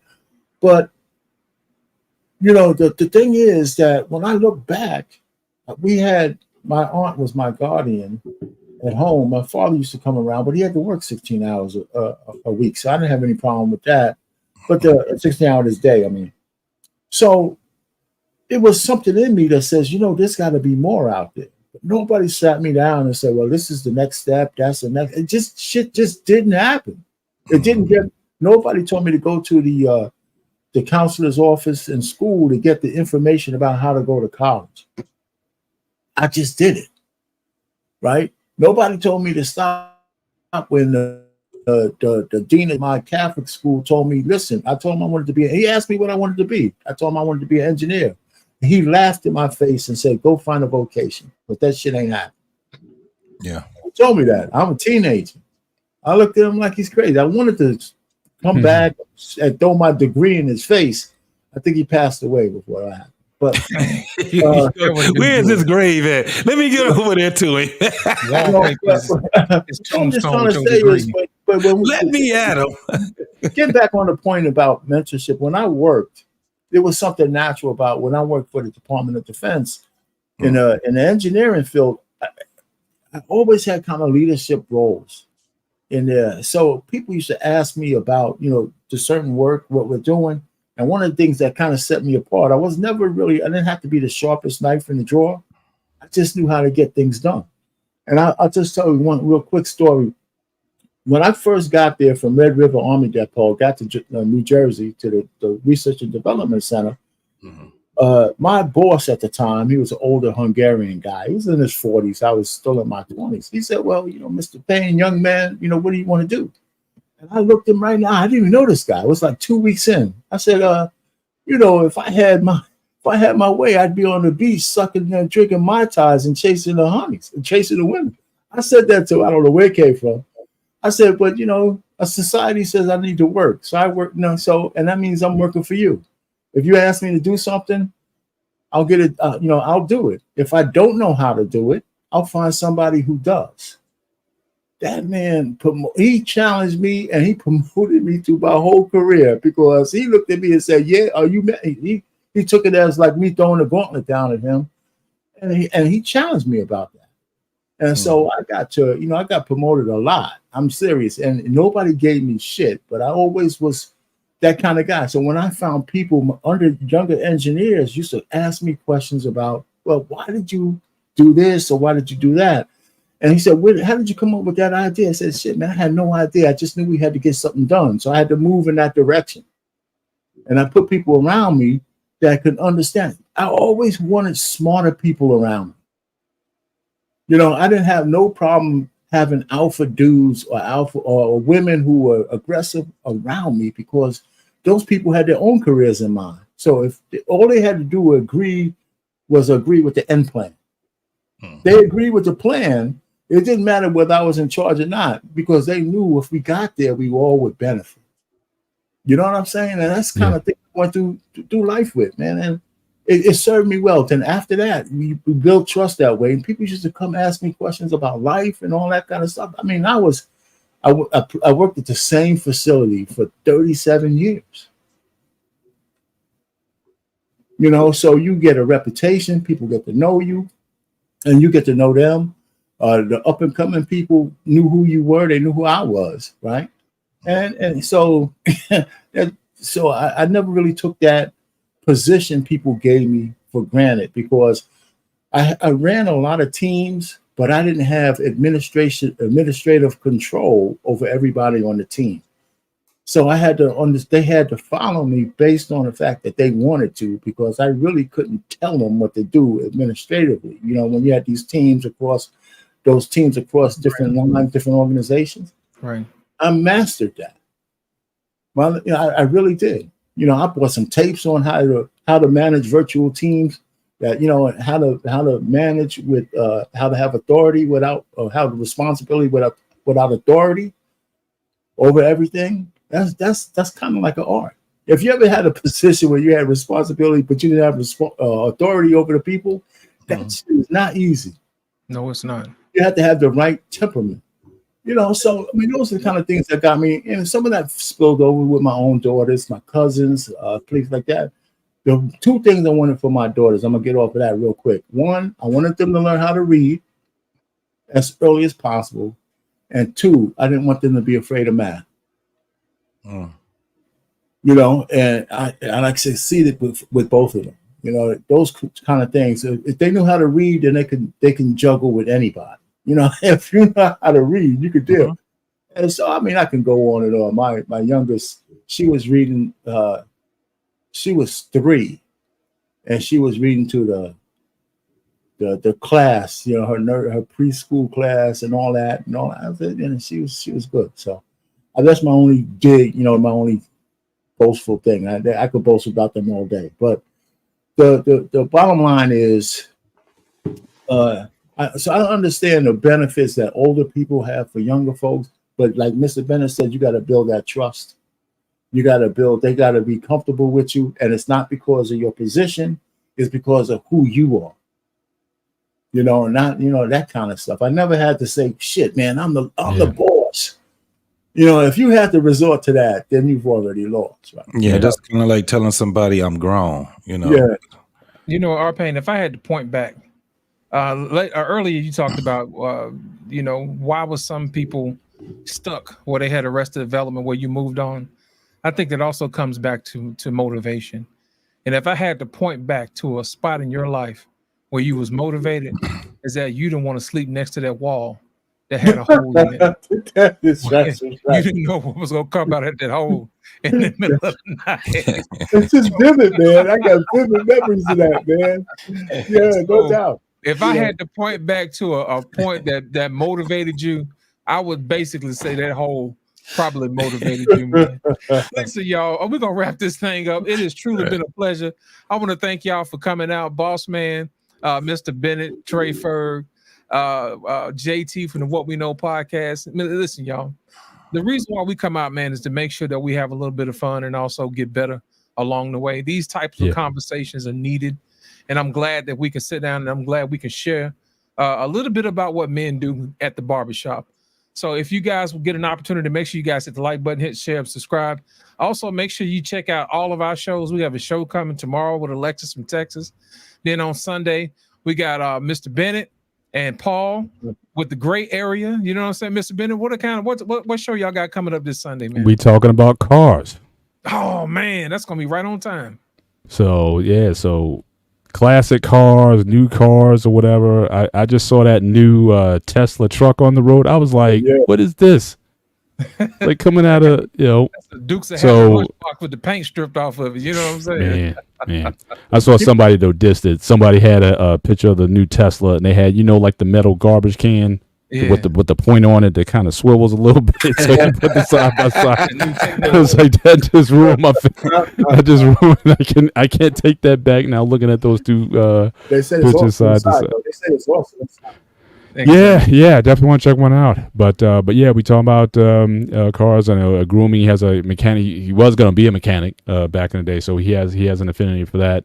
And so I was a big fan of cars. I used to put cars on my wall. You know, you had your spot in your room or whatever. You put all 78 black Trans Am back in the day, or the 83 when when Knight Rider came on, you had that 83 Trans Am on the wall. You know what I'm saying? So yeah, definitely a big car fan growing up. I used to go to a lot of the auto shows. In fact, I was trying to get my family to go to the they got a big one in New York, and I was trying to go this year, but couldn't pull it off. But I need to get into the auto shows again, because that was a big thrill for me, always going to the auto shows. Yeah, over here in Detroit, we have a huge one. People come from all over the world. Is that Car Week or Auto Week or something? Is that what they call it? It's so the craziest part is that it used to be in February. Now they're doing the car show, JT. Yeah, so it's the International Car Show. Okay, yeah. And so they're trying to change it to, and they should have did it a long time ago, June, where you can have it all around, because Detroit downtown looks beautiful now. Right. Like it looks nothing like it used to look. Bro. You should come on the show, man, and chop it up with Mr. Bennett, man. Y'all, especially y'all gonna be talking about cars, man. Most definitely, man. It's just love to have you. Love to have you. Right now, I got the family in town, so I'm judging my time right now. Okay, if I can, Mr. Bennett, I definitely absolutely. I'm a mechanic myself. By trade, I'm a mechanic myself. Yeah.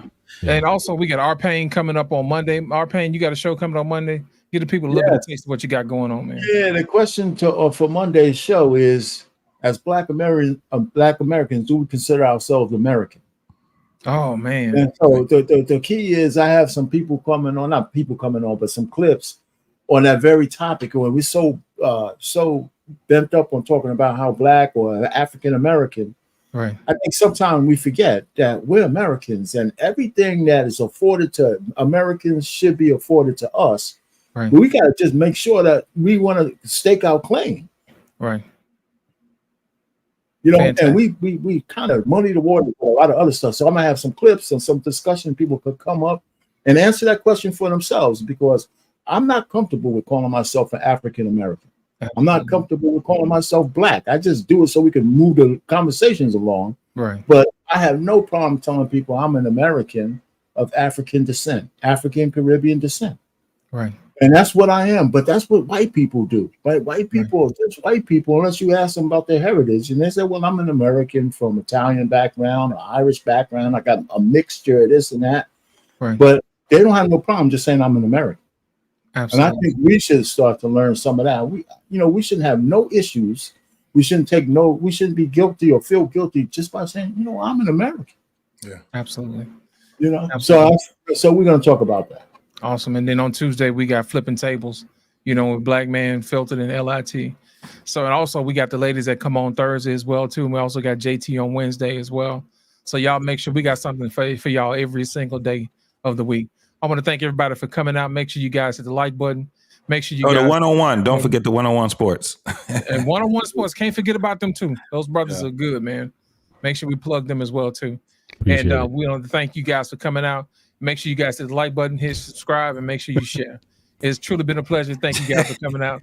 Peace. Troy tried to put it up there. I had to swat it down, man. I'm sorry, man. Just in the background, I just had to go swipe that down. The junk out of here.